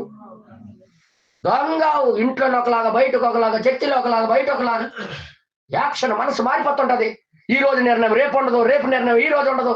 ఎప్పుడు ఏమో మారిపోతావో తెలియదు, ఎప్పుడు ఏమైపోతావో నీకే తెలియదు. స్థిరత్వం లేని మనస్తత్వాలు దేవుడికి నచ్చవు. హల్లెలూయా. కోపం వచ్చేస్తుందా నా మీద? ఏం పర్లేదు, తిట్టుకోండి, కానీ నేను చెప్తాను. నేను చెప్పగలను. ఇప్పుడు అర్థమవుతుంది కదా? కన్య లేకపోతే హల్లెలూయా అంటే దొంగ ఓకే వాళ్ళకి బుద్ధి వస్తుంది, మంచి అవకాశాలకు రాదు. హల్లెలూయా. నేను మా కుక్కలకి టెస్ట్ చేసేవాడిని, తింటది లేదని. మా మేనేగాడు ఆయన కుక్క ఉండేది, మేము వడ్డించుకొని తిని అక్కడ పక్కన పెట్టిన మూతెట్టిది కాదు. ఒక్కోసారి లేచి వెళ్ళిపోయేవాడు, నేను ఏడు చేస్తుందని. ఇప్పుడు కుక్కలు ఉన్నాయి చూసావా, ఎప్పుడు లెగుస్తాడా, గప్ప గప్ప గప్ప గప్ప మూతెట్టి తినేడు. దొంగ కుక్క అనాలా, మంచి కుక్క అనాలా? మరి మీకేటనాలి?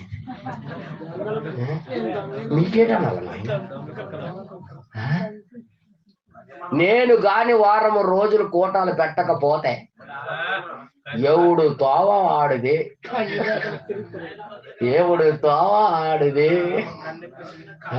కన్నిపించాడు బేదాన్య. ఎందుకని ఇక్కడ తిరుగుతారంటే ఏడు బెదరు సావాసం లేకపోతే, అబ్బా సావాసం ఉంటేనే బతుకుతావా?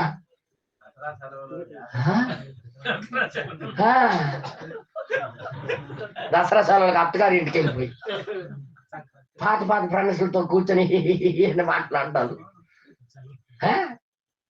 లోకస్తులతో కూర్చొని మాట్లాడడాను, లోకస్తులతో స్నేహం చేయడాలు, రోజంతా లోకస్తులతోనే తిరగడాలు.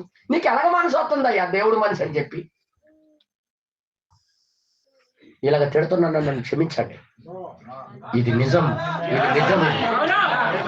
నువ్వు ఒక వాక్యానికి కట్టుబడిన వ్యక్తివి. వాక్యం ఏం చెప్తున్నా దాన్ని చేయాలా? అపహాసుకులు కూర్చొని చోట కూర్చోకూడదు. నువ్వు పాపులు వెళ్ళే మార్గంలో నువ్వు వెళ్ళకూడదు. వాళ్ళు జోకులు వేసుకుంటే నువ్వు వినకూడదు. అసలు లెగిసి వెళ్ళిపోవాలి. నువ్వు ప్రత్యేకమైన మనిషి. నువ్వు కట్టుకోవాలి నీ వాక్యాన్ని. హల్లెలూయా. ఏం పర్వాలేదు, ఎవరు లేరు కాబట్టి ఏటన్నా బావా ఏం జోక్ వేసావురా అండము, ఏం అనేసావురా అంటే నీలాంటి కుక్కనే నేనన్నా చెప్తున్నాను. అర్థమవుతుంది మీ అందరికి? హల్లెలూయా. అయిపోయింది అనుకుంటున్నారా? ఇప్పుడే స్టార్ట్ అయింది అసలు పాఠం. అసలు పాఠం ఇప్పుడు స్టార్ట్ అయింది. రేఖాబీలు ఎంత గట్టిగా నిలబడ్డారో దానికి చూపిస్తూ చర్చికి వచ్చామని చెప్పుకున్న వాళ్ళకి దేవుడు గట్టిగా మాట్లాడాడు. మీరు దుర్మార్గు పనులు, మీ మీదకి తెగులు రాబోతున్నాయి, శత్రువు వచ్చి మీకు నాశనం చేయబోతున్నాడు. కాబట్టి నేను ప్రవక్తను పంపించి తాగమన్నా తాగకుండా తన కొయ్యకు కట్టుకున్న వీరికి మాత్రం నేను ఒక వాగ్దానం చేస్తున్నాను. ఈ సంతానములో నా సన్నిధిలో ఎప్పుడు కూడా ఎన్నడూ కూడా ఒక్కరు లేకుండా మానరు. ఎలాంటి వాగ్దానం?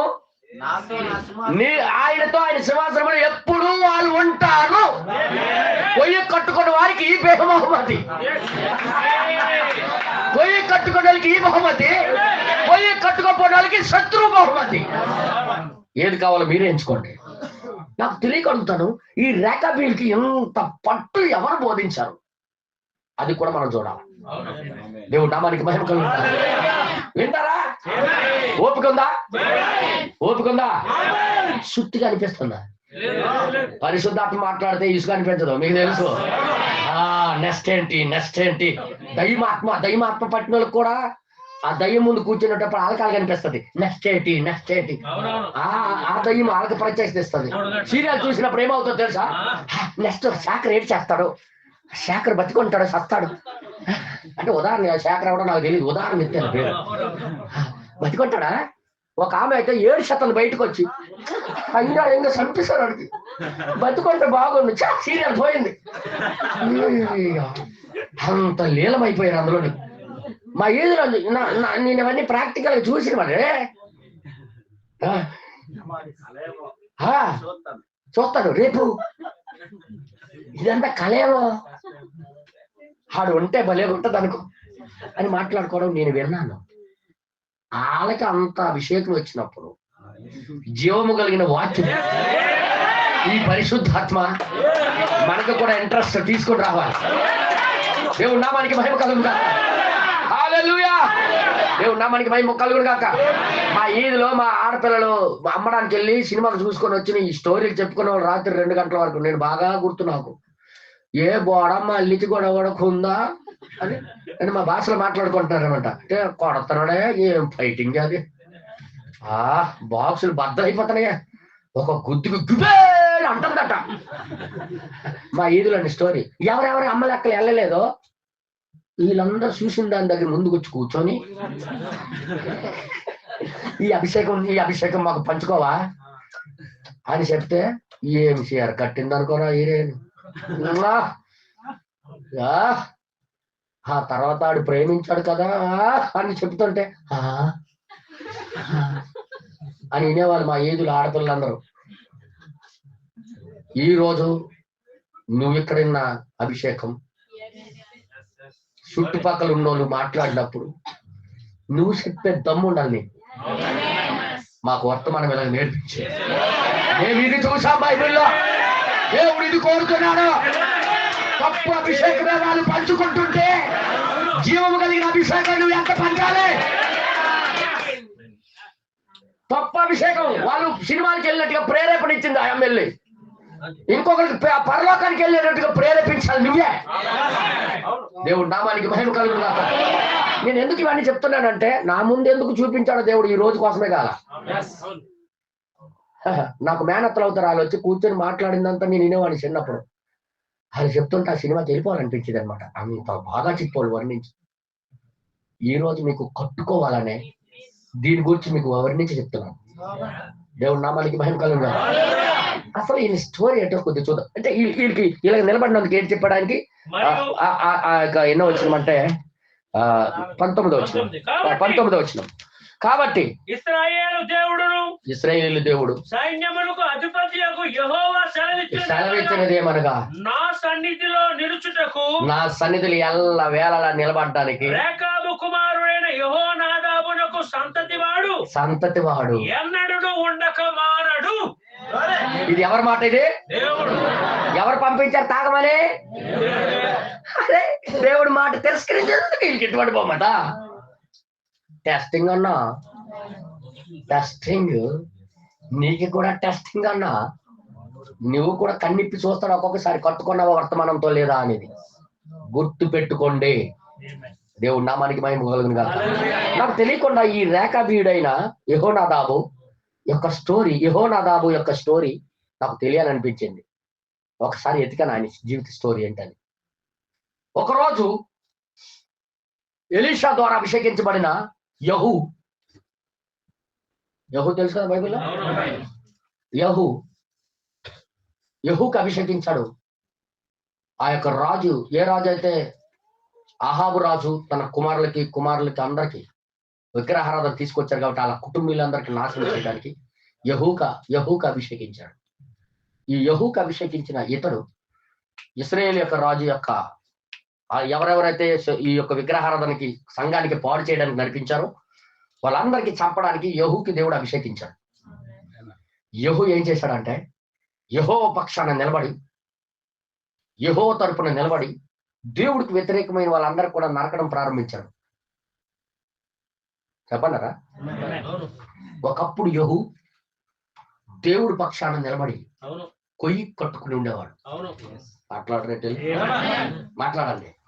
వినండి. రెండో రాజు, మీరు సత్యనారాయణ చెప్పలేరు కానీ నేను చెప్తాను, వినండి, తీయండి. రెండో రాజు 10వ అధ్యాయమా?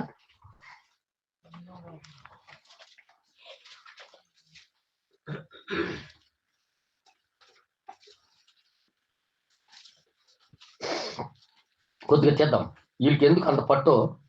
వీళ్ళు ఏం చూసి 15 కాదు, 10వ వచనం నుండి కంటిన్యూ చేద్దాం.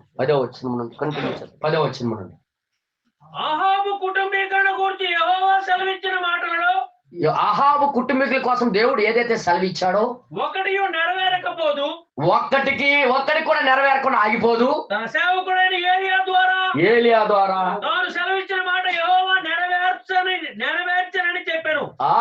ఈ ప్రకారం యెహూ యెజ్రెయేలీయుల అహాబు కుటుంబీకులందరినీ అహాబు కుటుంబం యొక్క అందరినీ, అతని సంబంధులకు గొప్పవారినందరినీ, అతని బంధువులందరినీ, అతడు నియమించిన యాజకులను హతము చేశాను.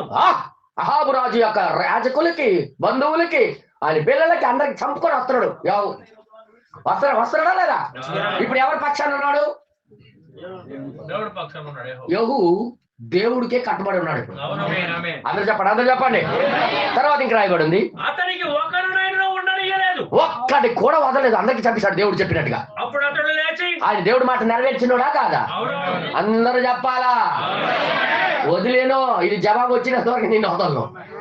అందరికీ లేపిస్తాడు ఆయన. ఇప్పుడు దేవుడి మాట, దేవుడికే కట్టుబడి ఉన్నాడు ఆయన. యెహూ కోసం చప్పట్లు కొడదామా? దేవుడి మాట నెరవేర్చుకున్నాడు. ఓకే, నెక్స్ట్ తర్వాత ఇంక రాయబడి ఉంది, అప్పుడు అతడు లేచి ప్రయాణమై షోమ్రోనికి పట్టణానికి వెళ్తున్నాడు. ప్రయాణం అయిపోయి అందరికి లేపేసిన తర్వాత, చంపేసిన తర్వాత వెళ్తున్నాడు షోమ్రోనికి. వెళ్తే మార్గములో అతడు గొర్రె వెంట్రుకలు కత్తిరించు ఇంటికి వచ్చి, గొర్రె వెంట్రుకలు ఎక్కడైతే కత్తిరిస్తారో ఆ ఇంటికి వచ్చి యూదా రాజైన అహజ్యా సహోదరులను ఎదుర్కొని, మీరు ఎవరని వారిని అడగగా, మీరు ఎవరని అడిగితే వారు మేము అహజ్యా సహోదరులము అన్నారు. రాజకుమారులను రాణి కుమారులను దర్శించు దర్శించుటకు వెళ్ళుచున్నాము. మేము రాజు యొక్క కుమారులు, రాజు కుమారులకు మేము దర్శించడానికి వెళ్తున్నామని అన్నారు. అయితే వారిని సజీవులుగా పట్టుకొని అతను చెప్పగా వారు వారిని సజీవులుగా పట్టుకొని ఒక్కరినైనా విడవక. ఎవరిని దర్శించడానికి వెళ్తున్నారు? అహాబు రాజు యొక్క కుమారులకి, యెజబెలు రాణికి కలవడానికి వెళ్తున్నాము అన్నారు. ఓరు నాయన, కలవడానికి వెళ్ళినా పని అయిపోతుందా? డినామినేషన్లన్నీ అహాబు రాణి అని చెప్పాడు ప్రవక్త. మాట్లాడరేంటి? డినామినేషన్లన్నీ అహాబు రాజుతో పోల్చాడు మన ప్రవక్త. మరి అలాంటి డినామినేషన్లతోనే పార్టీల చేత నువ్వు కలిసిపోవడానికి వెళ్తుంటే ఒక దొంగవు నీకెలా వదిలేస్తాడు అనుకుంటున్నావు దేవుడు? ఏటో నేను మాట్లాడుతున్నాను. వీళ్ళు ఎక్కడికి వెళ్తున్నారు? వీళ్ళు కలవడానికి వెళ్తున్నారు. ఒక్కడిని వదలకుండా యెహూ లేపేశాడు. రైట్? ఇప్పుడు ఎక్కడ ఉన్నాడు? ఏ కొయ్యి కట్టి ఉన్నాడు ఇప్పుడు యెహూ? God bless you. కన్ను ఉంది ఇప్పుడు. దేవుడు చెప్పినట్టుగా చేస్తాడు అన్ని. ఓకే, నెక్స్ట్ తర్వాత ఇంకా వెంట్రుకలు కత్తిరించి ఇంటి గోతి దగ్గర 40 చంపేశారు. ఓకే, అచ్చటి నుండి అతను పోయిన తర్వాత అక్కడి నుండి బయలుదేరి వెళ్తున్నప్పుడు తనను ఎదుర్కొని వచ్చిన రేకాబు కుమారుడైన యెహోనాదాబును కనుగొని. ఎవరొచ్చారా ఈసారి ఎదురు? యెహోనాదాబుని కనుగొని అతనిని కుశల ప్రశ్నలు అడిగి. ఏ మామూలు ప్రజలు కాదు, మామూలు ప్రజలు కాదు. ఆరు ప్రజలు నువ్వు నేను ఒకటి అనలేదు. ఏ సగం అయితే అందరం ఒకటి అనలేదు. ఈయన కుట్టిలో ప్రశ్నలు వేశాడు. ఎవరికి? రేకాబీయుల యొక్క తండ్రికి. అందరు చెప్పకూడదు. యెహోనాదాబుకి యెహూ చాలా ప్రశ్నలు వేశాడు. కుటిల ప్రశ్నలు తిప్పి తిప్పి అడిగాడు. అసలు నిజంగా కట్టుబడి ఉన్నాడా లేదా దేవుడు కానీ ఆయన వేస్తే ప్రశ్నలు వేసినప్పుడు ఆయన ఏమన్నాడు తెలుసా? నీ ఎడల నాకున్నట్టుగా నా ఎడల నీకున్నదా? ఏటో అన్నాడు. ఏటో అన్నాడు. నీ ఎడల నాకున్నట్టుగా నా ఎడల నీకున్నదా అన్నాడు. ఏంటి మర్మము? ఇది ఒక వర్తమానం. 3 గంటలు పడుతుంది ఇప్పుడు చెప్పానంటే. నా ఎడల నాకు ఒక కొయ్యకి నేను కట్టుబడ్డాను, నీకు కూడా అలాంటి కొయ్యి ఉందా? ఏదో నేను మాట్లాడుతున్నాను. నేను యెహోవాకు కట్టుబడే వ్యక్తిని, నువ్వు కూడా కట్టుబడే వ్యక్తివా? ఏదో నేను మాట్లాడుతున్నాను. అవన్నీ రాస్తే బైబిల్ పట్టదని ఒక్క మాట రాశారన్న. అంటే నాకున్న బుద్ధి నీకుందా? యెహోవాకు వ్యతిరేకమైంది తీసి పారేయాలని మనసు నాకుంది, మరి నీకుందా? మాట్లాడరేటా? మాట్లాడంటారా? రేకాబీలు ఒక్కదానిగా కట్టుబడి ఉంటారు. నీకు కూడా అదే ఉందా అంటే నీకేదైతే ఉందో నాకు అదే ఉందన్నాడు. నాకు అదే పౌరుషం ఉంది అన్నాడు. నేను ఎప్పుడు కూడా కొయ్యి నుండి దాటిపోకూడదనే మనస్తత్వం కలిగిన వాడిని. నాకు ఉందంటే అప్పుడు ఏం చేశాడంటే గుడ్ రథం ఎక్కన్నాడు. ఈయన నీకు కూడా ఈరోజు వర్తమానం ద్వారా చాలా రకాల ప్రశ్నలు వస్తాయి. నువ్వు దానికి ఆమేనని చెప్పడానికి నువ్వు సిద్ధంగా ఉండాలి. వాక్యం కోరుకున్నట్టుగా నేను సిద్ధపడతాను. వాక్యం కోరుకున్నట్టుగా నేను ఒక మంచి నిర్ణయం తీసుకొని కట్టుబడి ఉంటాను. నువ్వు కూడా ఒక త్రాట్లోకి వచ్చినప్పుడే ఈ వాక్యం అనే రథంలో కలిసి వెళ్దాం. ఎంతమంది చప్పట్లు కొడతారు? ఎక్కడికి వచ్చాం మనము? రేకాబీలు యొక్క తండ్రి యెహూని కలిశాడు. Is that right? అందరూ చెప్పండి. రేకాబీలు యొక్క తండ్రి యెహూని కలిశాడు. నాకున్నట్టుగా నీకుందా మనసు అన్నాడు. అడిగినప్పుడు యెహోనాదాబు నాకు సేమ్ హృదయం. అలాగైతే నా చేతిలో చెయ్యి వేయమని చెప్పగా ఎక్కడ ఎవరితో ప్రతి ఒక్కరితో చెయ్యి కలపలేదు ఈయన. అందరూ చెప్పండి. యెహోవాకు వ్యతిరేకమైన చెయ్యి కలపలే. ఒక డినామినేషన్ యొక్క వాక్యంలో లేనోడితో చెయ్యి కలపలే. వర్తమానంలో లేనోడితో కలిసి వెళ్ళిపోలే. ఎవడైతే వర్తమానాన్ని ప్రేమిస్తున్నాడో, ఎవడైతే వర్తమానాన్ని కట్టుబడి ఉంటున్నాడో వాళ్ళతోనే చేయి కలిపడి. అయితే అలాగైతే చేతిలో చేయి కలిపి అన్నాడు. కలిపితే అప్పుడు పైకి తీసుకున్నాడు. కూర్చో రథం మీద అన్నాడు. పద వెళ్దాం అన్నాడు. నీకు చూపిస్తాను, నాకు ఎలాంటి కొయ్యిని నేను కట్టుకున్నాను నీకు చూపిస్తాను పద అన్నాడు. God bless. మంచి సహోదరుడు నాకు దొరికాడు అనుకుంటున్నాడు ఈ యాకోబు యొక్క తండ్రి. Is right? ఇప్పుడు దేవుడి పట్ల ఈయన యొక్క రోషం ఈయన యొక్క పౌరుషం చూడాలని ఆయనకి ఎక్కించుకొని తీసుకుని వెళ్తున్నాడు. అక్కడేమంటాడు కింద చదివినట్లయితే, యెహోవా తన రథం మీద అతన్ని ఎక్కించుకొని యెహోవాను గురించి నాకు కలిగిన ఆసక్తిని చూచుటకై కావాలంటే నీకు ఎంత ఆసక్తి నాకుందో రమ్మని చూపిస్తాను. నేను ఎలా కట్టబడి ఉన్నా నా కొయ్యికి. ఆ ఎంపీఆర్ అంటే నాకు గొప్ప ఇష్టము, కావాలని చూపిస్తాను రా అనుకుని తీసుకుని వెళ్తున్నాడు. యెహూ రథం మీద వారు అతన్ని యెహూ యొక్క రథం మీద ఆయన కూర్చోబెట్టాడు. ఎవరు కూర్చున్నారు చెప్పండి? రేకాబీలు యొక్క తండ్రి యెహోనాదాబు. అందరు చెప్పండి. యెహోనాదాబు ఎక్కడ కూర్చొని వెళ్తున్నాడు ఇప్పుడు? యెహూ యొక్క రథం మీద కూర్చొని వెళ్తున్నాడు. Is that right? ఓకే.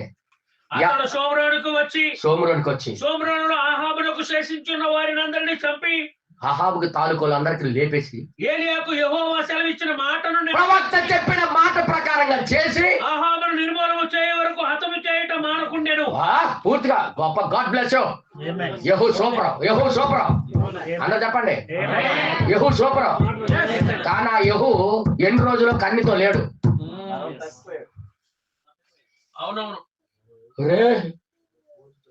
కన్ని కట్టుకొని ఈడిపోయిన తర్వాత నచ్చినట్టుగా వెళ్ళిపోతే ఏమి జరుగుద్దో ఇక్కడే పాఠం నేర్చుకున్నాడు రేకాబీలు యొక్క తండ్రి యెహోనాదాబు. ఇప్పుడు అర్థమైంది మీ అందరికీ? ఎక్కడ నేర్చుకున్నాడు అంటే యెహూ దగ్గర. కొయ్యి కట్టుకున్నట్టుగా కట్టుకోవడం, నచ్చినప్పుడు ఇప్పుకోవడం. ఉన్నోళ్ళకి ఏం జరుగుద్దో యెహూని చూసి ఇతడు నేర్చుకున్నాడు. అదే వాళ్ళ పిల్లలకి చెప్పారు. ఎంతమంది చెప్పారు? ఎంత సపోర్ట్ పడతారు? అర్థమైందా? ఎంతమంది అర్థమైంది? ఇంటికి వెళ్ళి చదువుతారా? మొత్తం చదువుకొని కూర్చోండి మా తెల్లారి వరకు. చాలా మందికి పర్వాలేదు అంటారు, కొంతమందికి ఇంటికి వెళ్ళి ఈ పేజీ అంతా చింపేస్తాను. ఇంటికి వెళ్ళి ఉంటుంది కొంతమంది. అర్థమైంది మీ అందరికి?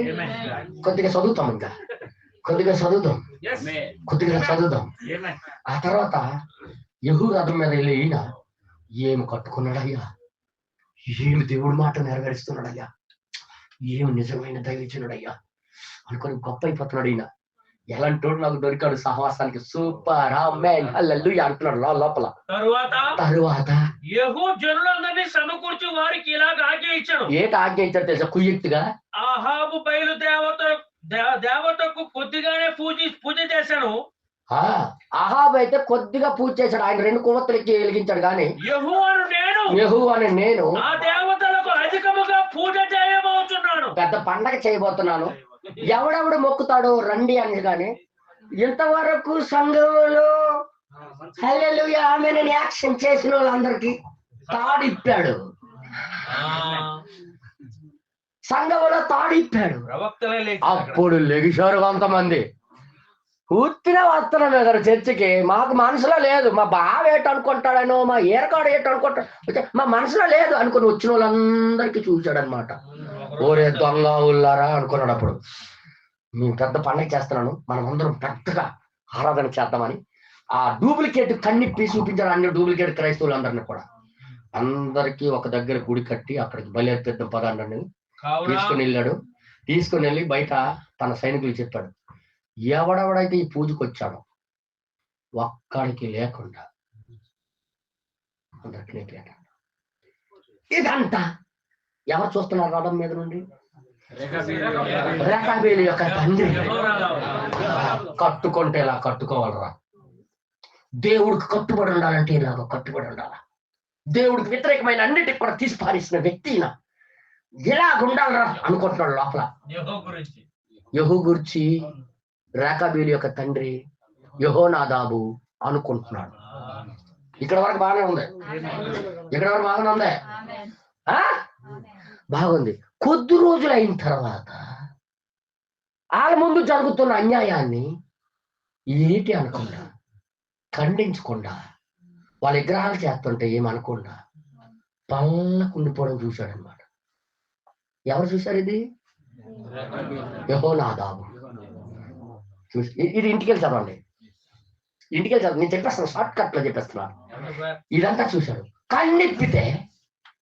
కన్నెప్పితే యెహూ కూడా రాంగ్ రూట్ లోకి వెళ్ళిపోవడం చూశాడు. యెహూ కూడా తన అధికారాన్ని కోల్పోయి నాశనం అయిపోవడం, ఆయన కూడా దిగజారిపోవడం, దేవుడి మాటకి కట్టుబడి ఉండకపోవడం ఈ యొక్క యెహోనాదాబు చూశాడు. ఇలాగా నా సంతానం ఉండకూడదని, ఒక గట్టి నిర్ణయంలో బ్రతకాలని తన పిల్లలకి నేర్పించాడు. ఈ రోజు బాగుండి రేపు పారిపోయే క్రైస్తవుడు ఉండకూడదు. చర్చిలోనే బాగుండి బయటికి వెళ్ళిన తర్వాత క్రైస్తవుడిగా బ్రతకపోయిన అవసరం లేదు దేవుడికి. ఎప్పుడు ఒకేలాగా ఎంపీఆర్కి లోపడేవాడు కావాలి, ఎప్పుడు ఒకేలాగా దేవుడు వాక్యానికి జీవించేవాడు కావాలని నేర్చుకోవాలి. అదే పాఠం తన పిల్లలకి నేర్పించాడు. ఈ రోజు ఒకలాగా రేపు ఒకలాగా ఉండకూడదురా. ఈ రోజు మంచిగుండి రేపు ఈ సంఘములో మాత్రం పవిత్రమైన పాటలు పాడి బయటికి వెళ్ళి తిట్లు తిట్టేవాడు కాదు. ఆయనకి అవసరం లేదు. ఇక్కడ వాక్యం మాట్లాడినాడు, బయటికి వెళ్ళి బూత్ మాటలు నోట్లో నుండి వచ్చినాడు దేవుడికి అవసరం లేదు. ఒక ఎంపీఆర్ కట్టబడేవాడు కావాలి, ఒక కొయ్యి కట్టబడేవాడు నిత్యము కావాలి. దేవుడు కన్నిప్పితే ఒకలాగా, కన్ని కాలితే మరొకలాగా అనేవాడు ఉండకూడదు. ఎప్పుడు ఎక్కడున్నా యోసేపు లాంటి వాడు కావాలి, ఎక్కడున్నా దానియేలు లాంటి వాడు కావాలి. దానియేలుకే సహవాసం లేదు, ఏ బ్రదర్ లేరు, ఆయన చుట్టూ ఎవరు లేరు. అయినప్పుడు కూడా దేవుడి కోసం కన్ను కట్టుకుని అలాగే ఉన్నాడు ఆయన. మాట్లాడలేదు. ఇదంతా ఎవరు చూశారు? ఇది యెహోనాదాబు చూసి నేర్చుకుంటారు పాఠం. ఈ పాఠం వల్ల తన పిల్లలకి నేర్పించాడు. అమ్మ నాయన, కన్ని కట్టుకొని ఉంటే ఇలాగుంటది, కన్నికి ఈడిపోయి తిరిగితే అలాగుంటదా అని ఒక స్టోరీ వాళ్ళకి చెప్పినప్పుడు వాళ్ళ ఒక స్థిరత్వం వచ్చింది. అది దేవుడికి నచ్చింది. అందరూ చెప్పండి, ఎంతమంది ఇష్టపడుతున్నారు? ఈ రోజు అదే స్థిరత్వంలోకి నువ్వు రావాలని దేవుడు ఆశిస్తున్నాడు. ఎంతమంది గ్రహించారు? నువ్వు ఈ రోజు ఉండి ఒకలాగా, రేపు ఒకలాగా, వర్తమాన విషయంలో ఎక్కడ నువ్వు రాజీ పడకుండా ఉండాలని దేవుడు ఆశని. అర్థమవుతుందా మీ అందరికీ?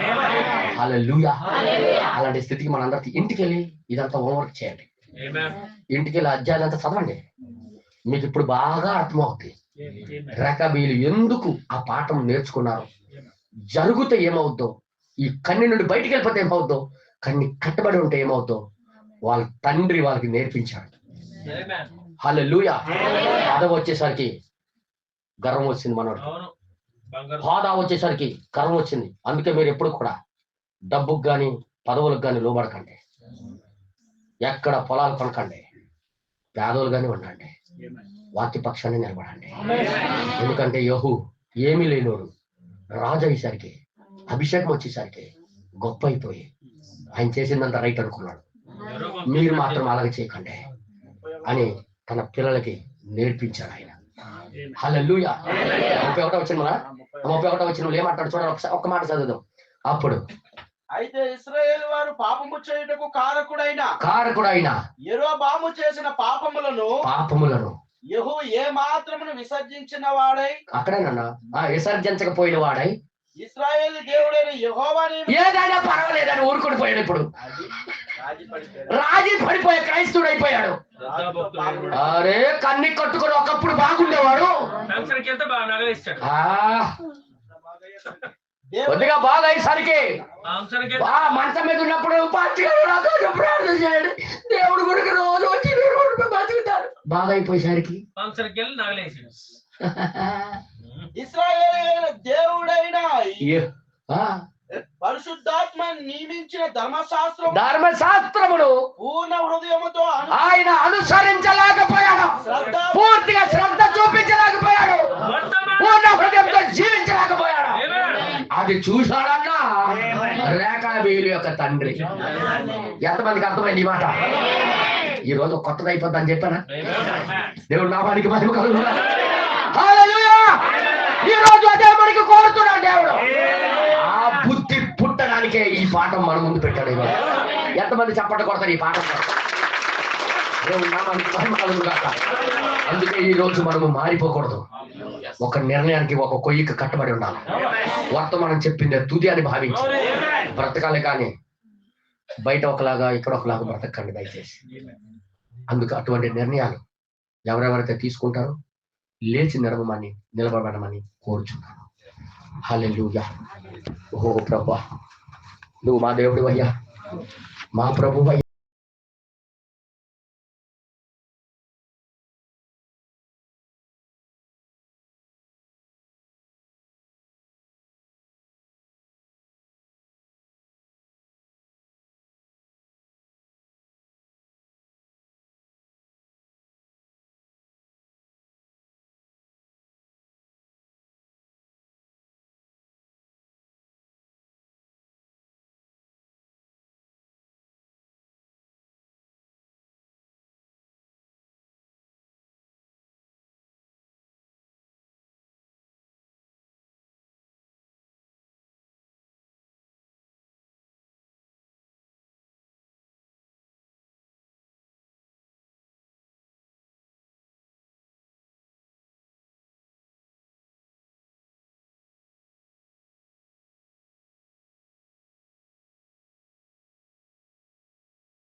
పరిశుద్ధుడా,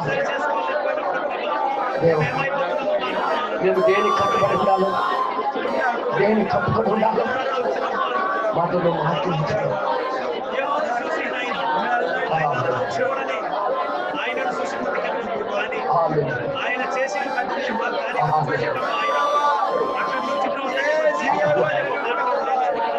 నీకు వ్యతిరేకం ఏది నిలబడదయ్యా, నీకు విరుద్ధమైన ఏది కూడా బాగుపడదయ్యా, నీకు వదిలేస్తున్నాడు ఏనాడు బాగుపడ్డాయ్యా, నీకు పూర్ణ హృదయంతో లోపడకపోతే ఏనాడు మనిషి బాగుపడ్డాయ్యా.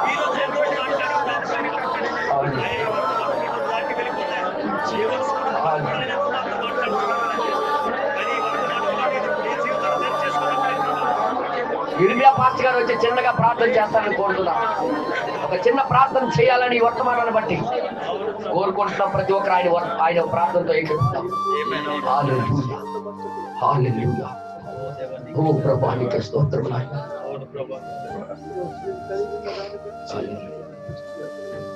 ఓ తండ్రి, నీవు గొప్ప దేవుడు నాయన. దేవా, మరొకసారి నీ యొక్క ప్రభు నాయన మాటని రోజు ప్రభా దేవా మా చెవిలోని మరలా వినిపించావు నాయన. రాజా నాయన, ఇది కేవలం నీవు దిగి వచ్చి మాట్లాడావయ్యా దేవా. ఈరోజు మనిషి మాట కాదు నాయన. దేవా, నేనైతే నమ్ముతున్నాను ప్రభు. దేవా, ముందున్న వాక్యాలు వేరు ప్రభా, ఈరోజు మాట్లాడింది వేరు నాయన. దేవా, మా జీవితాలు చూసావు గనుకే ప్రభు, మా నడతని చూసావు గనుకే నాయన, మా ప్రవర్తన చూసావు గనుకే నాయన, మా తలపులను చూసావు గనుకే నాయన. ప్రభా, నిజమే ప్రభు రాజా. దేవా, ఈ రోజు నాయన తండ్రి ఉన్నతమైన రీతిలో దేవా మమ్మల్ని ప్రభున తప్పిపోవడానికి ఇష్టం లేదు గనుకనే, నాశనంలోనికి వెళ్ళడానికి ఇష్టం లేదు గనుకనే మరలా సరి చేసుకోవడానికి నీ మాకు చూపించున్నావు నాయన. దేవా, నా దగ్గరికి రండి, నువ్వు రావున పలుకుతున్నావు గనుకనే దేవా, నువ్వు మమ్మల్ని పోగొట్టుకోవడానికి ఇష్టం లేదు గనుకనే ప్రభా దేవా మమ్మల్ని సరి చేస్తున్నావు తండ్రి. ఈరోజు నువ్వు మాతో మాట్లాడావు నాయన దేవా, అందును బట్టి నీకే స్తోత్రములు చెల్లిస్తున్నాము తండ్రి. నిజమే ప్రభు రాజా, ఒక పశువుకి నాయన తండ్రి కొయ్య ఎంత అవసరమో ప్రభా, కన్ను ఎంతో అవసరమో తండ్రి. ఆ పశువు ఇష్టానుసారంగా అది జీవించకూడదంటే, ఇష్టానుసారంగా అది వెళ్ళిపోకూడదంటే, అది దొంగతనంగా బ్రతకకూడదంటే దేవా దానికి ఒక తండ్రి కన్ను అవసరమై ఉన్నది ప్రభా, దానికి ఒక కొయ్య అవసరమై ఉన్నది ప్రభా.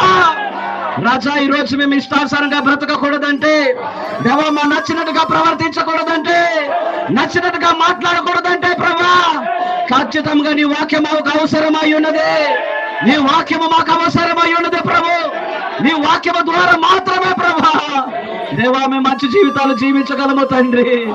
నిజమే ప్రభా నాయనా, ఈ లోకములో తాత్కాలికంగా పెట్టిన ఒక మనిషి యొక్క జ్ఞానమును పెట్టిన ప్రభా ఒక ట్రాఫిక్ పెట్టినటువంటి వాటికే ప్రభా ఎంతగా పాటించేటప్పుడు ప్రభా దేవా మనుషులుగా తండ్రి రెడ్ లైట్ వెలిగినప్పుడు ప్రభు ప్రతి ఎంత గొప్పవాడైనా అక్కడ ఆగిపోతాడు ప్రభా. ఎంత ధనవంతుడు ఆగిపోవలసినదే, ఎంత జ్ఞానవంతుడు ఆగిపోవలసినదే, ఎంత బలవంతుడైనా ఆగిపోవలసిందే ప్రభా. రాజా ఆ రెడ్ లైట్ ఉన్నప్పుడు ప్రతి ఒక్కరు దాన్ని ఖచ్చితంగా దాన్ని పాటిస్తారు ప్రభా. దేవా నేను వెళ్ళిపోతాను అనడానికి కూడా వీలు లేదు నాయన. మా వారు ముందు వెళ్ళిపోయారన్నా కూడా వీలు లేదు నాయన. ఆ రెడ్ లైట్ ఆగిపోయేంత వరకు ఉన్నంత వరకు నిల్చుండవలసిందే ప్రభా. అది ఎప్పుడైతే సిగ్నల్స్ మార్చి మరలా తిరిగి ప్రభా మరొక సిగ్నల్ ఇస్తుందో ప్రభా అంతవరకు నేను కదలడానికి లేదు నాయన. కానీ మా జీవితాలు ఈ రోజు అలా లేవు ప్రభా. మా బ్రతుకులు అలా లేవు నాయన. మా ప్రవర్తన అలా లేదయ్యా. మా తలపులు అలా లేవయ్యా. కానీ నీ వాక్యముతో కట్టమని అడుగుతున్నాము, నీ వాక్యముతో సరిచేయమని అడుగుతున్నాము ప్రభా. సహాయము చేయండి ప్రభా. దేవా నువ్వు సహాయము చేయకపోతే ప్రభు దేవా మా దృష్టికి అయితే మేము బాగున్నామే అనుకుంటామయ్యా. దేవా మేమైతే మంచిగానే ఉంటున్నామని, మేము బైబిల్ చదువుతున్నాము కదా, మందిరానికి వస్తున్నాము కదా, ఆరాధనకు వస్తున్నాము కదా, వింటున్నామే కదా అని ప్రభా దేవా మాకు అటువంటి రీతిగా మేము ఉండిపోతాము తండ్రి. కానీ ఈ రోజు తండ్రి నాయన ప్రభా నీవు సూటిగా ప్రభా మాతో నీవు మాట్లాడావు నాయన. దేవా ఎంత కృప చూపిస్తున్నావు ప్రభా. దేవా నీవు గద్దించేవంటే ప్రభు నాయన, ఆ గద్దింప మాట ప్రభు ప్రేమించే తండ్రి నాశనం చేసే వారికి రాదు నాయన. శత్రువు అయితే ముద్దులు పెడతాడని వాక్యము చెలవిస్తుంది, కానీ ప్రేమించేవాడు గాయము చేస్తాడంటున్నా ప్రభా. నిజంగా మాకు హృదయంలో గాయము చేశావు ప్రభా. ఆ గాయము చెడిపోవడానికి కాదు నాయన, అది నీతో సరి చేయబడాలని, నీతో కట్టబడాలని, నీతో ప్రభా కలిసి జీవించాలని నాయన. దేవాన్ని మాతో మాట్లాడుతున్నావు నాయన. నిజంగా రాకబోయే తండ్రి ప్రభా దేవా యెహోవాలో ఉన్నటువంటి జీవితాన్ని దేవాన్ని మాకు చూపించావు నాయన. నిజంగా తండ్రి నాయన అంత గొప్ప తండ్రి నాయన కన్నుకి కట్టుకున్నాడు ప్రభా. తన కుమారులకు వారు నేర్పించాడు ప్రభా. రాజా ఈ రోజు నీ వాక్యాన్ని వింటున్నాము నాయన, నీ సన్నిధికి వస్తున్నాము ప్రభా. అయినాను మా కళ్ళకు స్థిరతత్వం లేదు ప్రభా, అలాంటి నిర్ణయం లేదు ప్రభా. దేవా నేనైతే 100% నేను ఒప్పుకుంటున్నాను ప్రభు. దేవా మాకు సహాయం చేయండి ప్రభా. ఏదో కొద్దిగా నేర్చుకున్నాము కాబట్టి బాగానున్నాములే అనుకోని ప్రభా మేము అనుకుంటున్నాము. కానీ దేవా మా మాటల్లో ప్రభా మేము తప్పిపోతున్నాము నాయన, మా ఆలోచనలో మేము తప్పిపోతున్నాము నాయన, మా చూపుల్లో మేము తప్పిపోతున్నాము నాయన. దేవా ఏది నేర్చుకోమంటున్నావు దాన్ని నేర్చుకోలేకపోతున్నావు, ఏది వినుమంటున్నావు దాన్ని వినలేకపోతున్నాము ప్రభా. ఏది పట్టుకోమంటున్నావు దాన్ని పట్టుకోలేకపోతున్నాము నాయన. దేవా మాలో సరైన స్థిరత్వం రాతలేదు నాయన ప్రభా. మరొకసారి మాకు అవకాశం ఇచ్చినందుకు నీకు స్తోత్రము చెల్లిస్తూ ప్రభా. ఈ రోజు నుండి మరొకసారి మేము నిర్ణయం తీసుకోవడానికి ప్రభా మాకు ఒక అవకాశం ఇచ్చావు నాయన. మా నటన జీవితాలు ఆపేయమంటున్నావు నాయన, వంకర బుద్ధి ఆపేయమంటున్నావు నాయన. దేవా నిజాయితీగా నీ వాక్యం ఏదైతే చెబుతున్నదో, వర్తమానం ఏదైతే చెప్పుచున్నదో ప్రభా, ఆ సిగ్నల్ లైట్ కి ఎలా రెడ్ లైట్ కి చూసి ఆగిపోయినట్లుగా ఏ తప్పిదమును మాకు ప్రేరేపించిన నాయన ఆ యొక్క కొయ్యతో కట్టుకొని నాయన ఆ పాపాన్ని వైపు వెళ్ళకుండా ప్రభు మా పాదములు నీ వాక్యముతో కట్టుకోవడానికి సహాయం చేయండి. మా కనులు నీ వాక్యముతో కట్టుకోవడానికి సహాయం చేయమని మరొకసారి బ్రతుమాలు కొడుచున్నాము దేవా. ఈ సంఘాన్ని ప్రభా మీరు కట్టండి అయ్యా. ప్రతి ఒక్కరు చిన్న బిడ్డలు మీరు కట్టండి అయ్యా, వృద్ధులను కట్టండి అయ్యా, యవనస్తులు కట్టండి అయ్యా. ప్రతి మా అందరినీ వాక్యముతో కట్టుమని ప్రార్థన చేస్తున్నాము తండ్రి. ఓ రాజా మాకు సహాయం చేయము ప్రభా. దేవ మా స్వబోధిని ఆధారం చేసుకోకుండా ప్రభా నీ వాక్యాన్ని మేము చూడగలిగినట్లుగా మాకు సహాయం చేయము తండ్రి. రాజా మరొకసారి మేము ప్రార్థన చేస్తున్నా ప్రభు. యేసు దేవా ఇంతకు ముందు విన్నది వేరయ్యా, ఈరోజు మాతో మాట్లాడింది వేరు ప్రభు. రాజా ఎందుకంటే ప్రభా నిజమే తండ్రి నాయన దేవా నీవు మాట్లాడే దేవుడు అయ్యున్నావు. ఎందుకంటే నీ మాటలు శుద్ధి వంటి వాక్యం అని ప్రభా లేఖనము చెలవిస్తుంది తండ్రి. నీ మాటలు జీవమై ఉన్నాయి, లేఖనము తెలివిస్తుంది ప్రభా. మరొకసారి మాకు ఒక ఉద్యమంలోనికి మాకు నడిపించినందుకు నీకు స్తోత్రము ప్రభా. మా స్థానాలు గుర్తింపు చేసినందుకు నీకు వందనాలు నాయన. నాకు మనిషి పూర్తిగా నాకు అర్థమైంది ప్రభు. దేవా ఏ స్థలములో ఉండినా గాని ఎక్కడికి వెళ్ళినా గాని ప్రభా ఆ కొయ్యతోనే కట్టబడాలని ప్రభా, తప్పిపోకూడదని ప్రభా.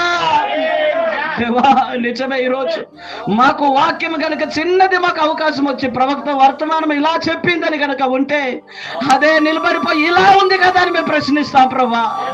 దేవా ఒకవేళ నిజంగా తండ్రి దైవజనుడు ఇర్మియాకి ప్రభా నాయన, దేవా నీవు చెప్పినప్పుడు దేవా ప్రభు నాయన రాకబోలు వారికి తనకి ఒక గృహంలోకి తీసుకెళ్లి ద్రాక్షారసము తాగుడి అని ప్రభు చెప్పినప్పుడు ప్రభు రాజా దేవా ఇటువంటి మా విశ్వాస జీవితాలు అయితే పాస్టర్ గారే చెబుతున్నారు కదా, మా సహోదరుడే చెబుతున్నాడు కదా, ప్రవక్త చెబుతున్నాడు కదా, ఆయన చెప్పిందే నేను చేస్తున్నానని ప్రభా మేము శిరస ఉంచేస్తాము ప్రభు. దేవా నిజమే ప్రభు నాయన, ఈ రేఖాబులు వారు ఏదైతే నాయన దేవా ఇర్మియా ఒక ప్రవక్త అయి ఉన్నాడు, ప్రవక్త చెప్పినప్పుడు దేవుడే చెప్పాడు కాబట్టి ప్రవక్త మా వద్దకు చెప్పినప్పుడు చెయ్యాలి అని ప్రభా వారు చేయడానికి ఒక అవకాశం ఉంది ప్రభు. అయినాను వాటి మీద ప్రభు వారు సాగిలి పడలేదు ప్రభా. ఎందుకంటే నాయన వారు కొయ్య మీద కట్టబడిన వారు కనుక ఆయన విప్పడానికి వారు విశ్వాసాన్ని పరీక్షించినప్పటికీ రాజా తండ్రి నేర్పిన ఒక స్థిరమైన స్థిరతత్వంలో వారు నిలబడి దేవా వారు వాక్యపక్షాన్ని నిలబడ్డారు తండ్రి, నేర్పిన బోధలో నిలబడ్డారయ్యా. ఈ రోజు కూడా వర్తమానం మాకు ఏది చెబుతున్నదో ప్రభా, ఏది మాకు నేర్పిస్తుందో ప్రభా, వర్తమానముతో కట్టబడడానికి సహాయము చేయండి, నరనరాలు ఎక్కించుకోవడానికి సహాయము చేయండి దేవా. ప్రతి అరకాలు మొదలుకొని నడినెత్తు వరకు ప్రభా ఈ వర్తమానముతో మేము నింపుకోవడానికి మాకు సహాయము చేయండి. ఇవి నీ విడిచిపెట్టే ప్రజలుగా కాకుండా ప్రభా దేవా ఒక నిర్ణయం తీసుకుని ఇక్కడ వెళ్ళటకు మాకు సహాయము చేయండి. నిజమే ఇస్రాయలుతోనే మాట్లాడావు నాయనా, వీరు ఎంతగా చెప్పినా వినలేదంటున్నావు ప్రభా, వీరు ఎంతగా చెప్పినా వారు లోపడలేదంటున్నావు నాయనా. నిజంగా రేఖాబు వారిని చూసి వారికి గద్దిస్తున్నావు ప్రభా. నిజమే తండ్రి దేవా, మాకు ఒక వారిని ప్రభా చూపించి మా స్థానాలు ఏదో మాకు బయలుపాటు చేసావు ప్రభా, మా ప్రవర్తన ఏటో మాకు బయలుపాటు చేసావు తండ్రి. నీకే స్తోత్రములు చెల్లిస్తున్నా ప్రభా. నిజమే ప్రభు రాజా, ఆట యొక్క విధానంలో కొన్ని మాట్లాడుచున్నావు. ఎంపీఆర్ ఏది తండ్రి ప్రభు చెప్తాడో అది తుది అయి ఉన్నది ప్రభా. నిజంగా అతను తండ్రి ప్రభా బేటింగ్ చేసేవాడు కూడా ప్రభు నాయన, నేను తగలేదు అన్నా కూడా ఎంపీఆర్ కనుక అది తగిలిందని చెప్పినట్లయితే అక్కడ అది కూడా ప్రభు రాజా రైట్ అవుతుంది ప్రభు. కనుక నాయన మేము ఎంపీఆర్ చెప్పేదానికే మేము కట్టుబడి ఉండడానికి సహాయం చేయండి. వాక్యం మాకు ఏది చెబుతున్నదో ప్రభా దానికి నిలబడడానికి సహాయం చేయండి. ప్రధాన స్థానముగా వాక్యానికి చోటు ఇవ్వడానికి సహాయం చేయండి. ఈ వాక్యం ద్వారా పరిశుద్ధుడా మేము నిలబడడానికి నీ కృపను చూపించండి ప్రభా. రాజా దేవా నిజంగా మేమందరం దోషులమై ఉన్నాము. ఈ వాక్యాన్ని బట్టి దేవా మా యొక్క గుణాన్ని బయలుపాటు చేస్తున్నావు ప్రభా, మా ప్రవర్తన ఏదో నీకు బయలుపాటు చేస్తున్నావు నాయన. దేవా మాకు సరి చేస్తున్నందుకు నీకు స్తోత్రములు తండ్రి. దేవా మా జీవితాలు కడుతున్నందుకు నీకే స్తోత్రములు నాయన. నిజమే ప్రభు రాజా, ఒక పశువుకి కన్ను ఎంతో అవసరము. పగలంతా దాన్ని మేపి సాయంత్రం తన దొడ్డిలో కట్టినప్పుడు దేవా కన్ను ఉంది కనుక అది విడిపించుకుని ఎక్కడికి వెళ్ళడానికి దానికి అవకాశం లేదు ప్రభా. రాజా నీ వాక్యం ద్వారా మాకు కడుతున్నావు ప్రభా, నీ మాటలతో మాకు బంధిస్తున్నావు తండ్రి, నీ మాటలతో ప్రభా మాకు ఆపుతున్నావు కనుకే నాయన. దేవా ఇక్కడున్న వాళ్ళందరము ప్రభా ఈ రోజు ఈ వర్తమానమే లేకపోతే ప్రభు రాజా మేము ఈ స్థితిలో మేము ఉండేవాళ్ళము కాదయ్యా, ఇలాంటి జీవితాలు జీవించే వాళ్ళము కాదయ్యా. ఏ తిరుగుపోతుకో మేము మారిపోయి ఉండేవారము తండ్రి, ఏ వ్యభిచారికో మేము మారిపోయి ఉండేవారము నాయన. కానీ మా పాత జీవితాలను పడగొట్టి నాయన మమ్మల్ని నూతన సృష్టిగా మారుస్తున్నందుకు నీకే స్తోత్రములు చెల్లిస్తున్నాము ప్రభా. రాజా సహాయం చేయండి తండ్రి. వాక్యం ఇద్దరు దైవజనుని బట్టి నీకే వందనాలు చెల్లిస్తున్నాము నాయన. నిజమే నేను ప్రార్థన చేసినప్పుడు ప్రభా నువ్వు నాకు చూపించావు నాయన, ఒక కళ ద్వారా నువ్వు నాతో మాట్లాడావయ్యా. దేవా దైవజనుడు బోధిస్తున్న బోధన నేను విన్నాను తండ్రి. దేవా నిజమే ప్రభు, దేవా నీ ప్రణాళిక ఏమై ఉన్నది ప్రభా, నీ ఉద్దేశం ఏమై ఉన్నది ప్రభా, ఈ కళకి దర్శనము నాకు చెప్పు తండ్రి అని అడిగినప్పుడు ప్రభా దేవా యథార్థంగా ఈ రోజు వాక్యముతో బయలుపాటు చేసావు నాయన.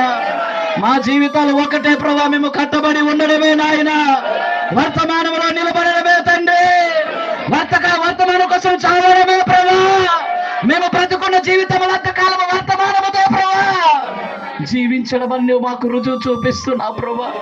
ఎక్కడికున్నా, ఏ స్థలంలో ఉన్నా, ఏ ప్రాంతంలో ఉన్నా, ఏ చోటుకి వెళ్ళిపోయినా ఆ వాక్యముతో జీవించడానికి మాకు సహాయం చేయండి దేవా. ఈ రోజు ఒకలాగా రేపు ఒకలాగా బ్రతకక నాయన, ప్రతిరోజు నీ వాక్యముతో నిలబడడానికి సహాయం చేయండి. అది ఏ ప్రాంతంలో ఉన్నా సరే, ఏ స్థలంలో ఉన్నా సరే, ఎక్కడ ఉన్నా కూడా ప్రభా దేవా యెహోవా నాకు నేర్చుకున్న తన కుమారులు దేవా, ఈ రేఖాబలు వాళ్ళు ఎలాగ ప్రభు రాజా దేవా ఆ బోధకు వారు స్థిరపడ్డారో ప్రభు, ఈ వర్తమానం ద్వారా అలా మా జీవితాలు మార్పు చెందడానికి సహాయం చేయండి, రూపాంతరం చెందడానికి సహాయం చేయండి దేవా. మేము నూతన సృష్టిగా మారడానికి సహాయం చేయమని మరొకసారి బ్రతిమాలు కొడుచున్నాము తండ్రి. నిజమే ప్రభా, మా పనులు యొక్క దేవా ఈ లౌకికంగా ఉన్న పనుల ద్వారా దేవా మేము అనేక విషయాలు మేము తప్పిపోతున్నాము తండ్రి. దేవా చిన్న చిన్న అవకాశాలు దొరికితే దేవుడు వాక్యం ఇది ఉంది కదా అని దాన్ని అడ్డం పెట్టుకొని ప్రభా మేము వెళ్ళిపోతున్నాము నాయన. మాకు అర్థమైందయ్యా, ఏదైతే నీ బయలుపాటు చేస్తావో ప్రభు అక్కడ నిలబడమా అనేది మాకు చూపిస్తున్నావు ప్రభా. దేవా నీకే స్తోత్రము చెల్లిస్తున్నాను ప్రభా. రాజా దేవా ఈ సాయంకాల సమయంలో మాతో మాట్లాడండి, నీకు వందనాలు తండ్రి.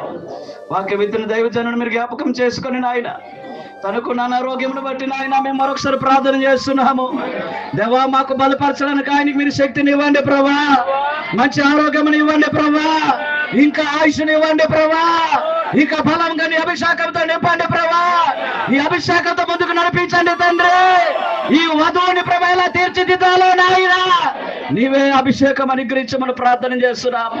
ఇంకా అధికంగా ముందుకు నడిపించండి అయ్యా దేవా. మరొకసారి నీ చేతికి అప్పగిస్తున్నాము తండ్రి. ఇంతవరకు తోడై ఉండి ప్రభునైనా మాకు నడిపినందుకు నీకే కృతజ్ఞతలు ప్రభా. దేవా ఇక్కడ విన్న ప్రతి వారికి కూడా ఈ వాక్యము ఈ రోజు విన్నది వారికి ఏ విధంగా అర్థమైందో నాకు తెలియదు కానీ ప్రభా, విన్న ప్రతి హృదయానికి తండ్రి ఈ వర్తమానం ఫలించుటకు సహాయం చేయండి ప్రభా.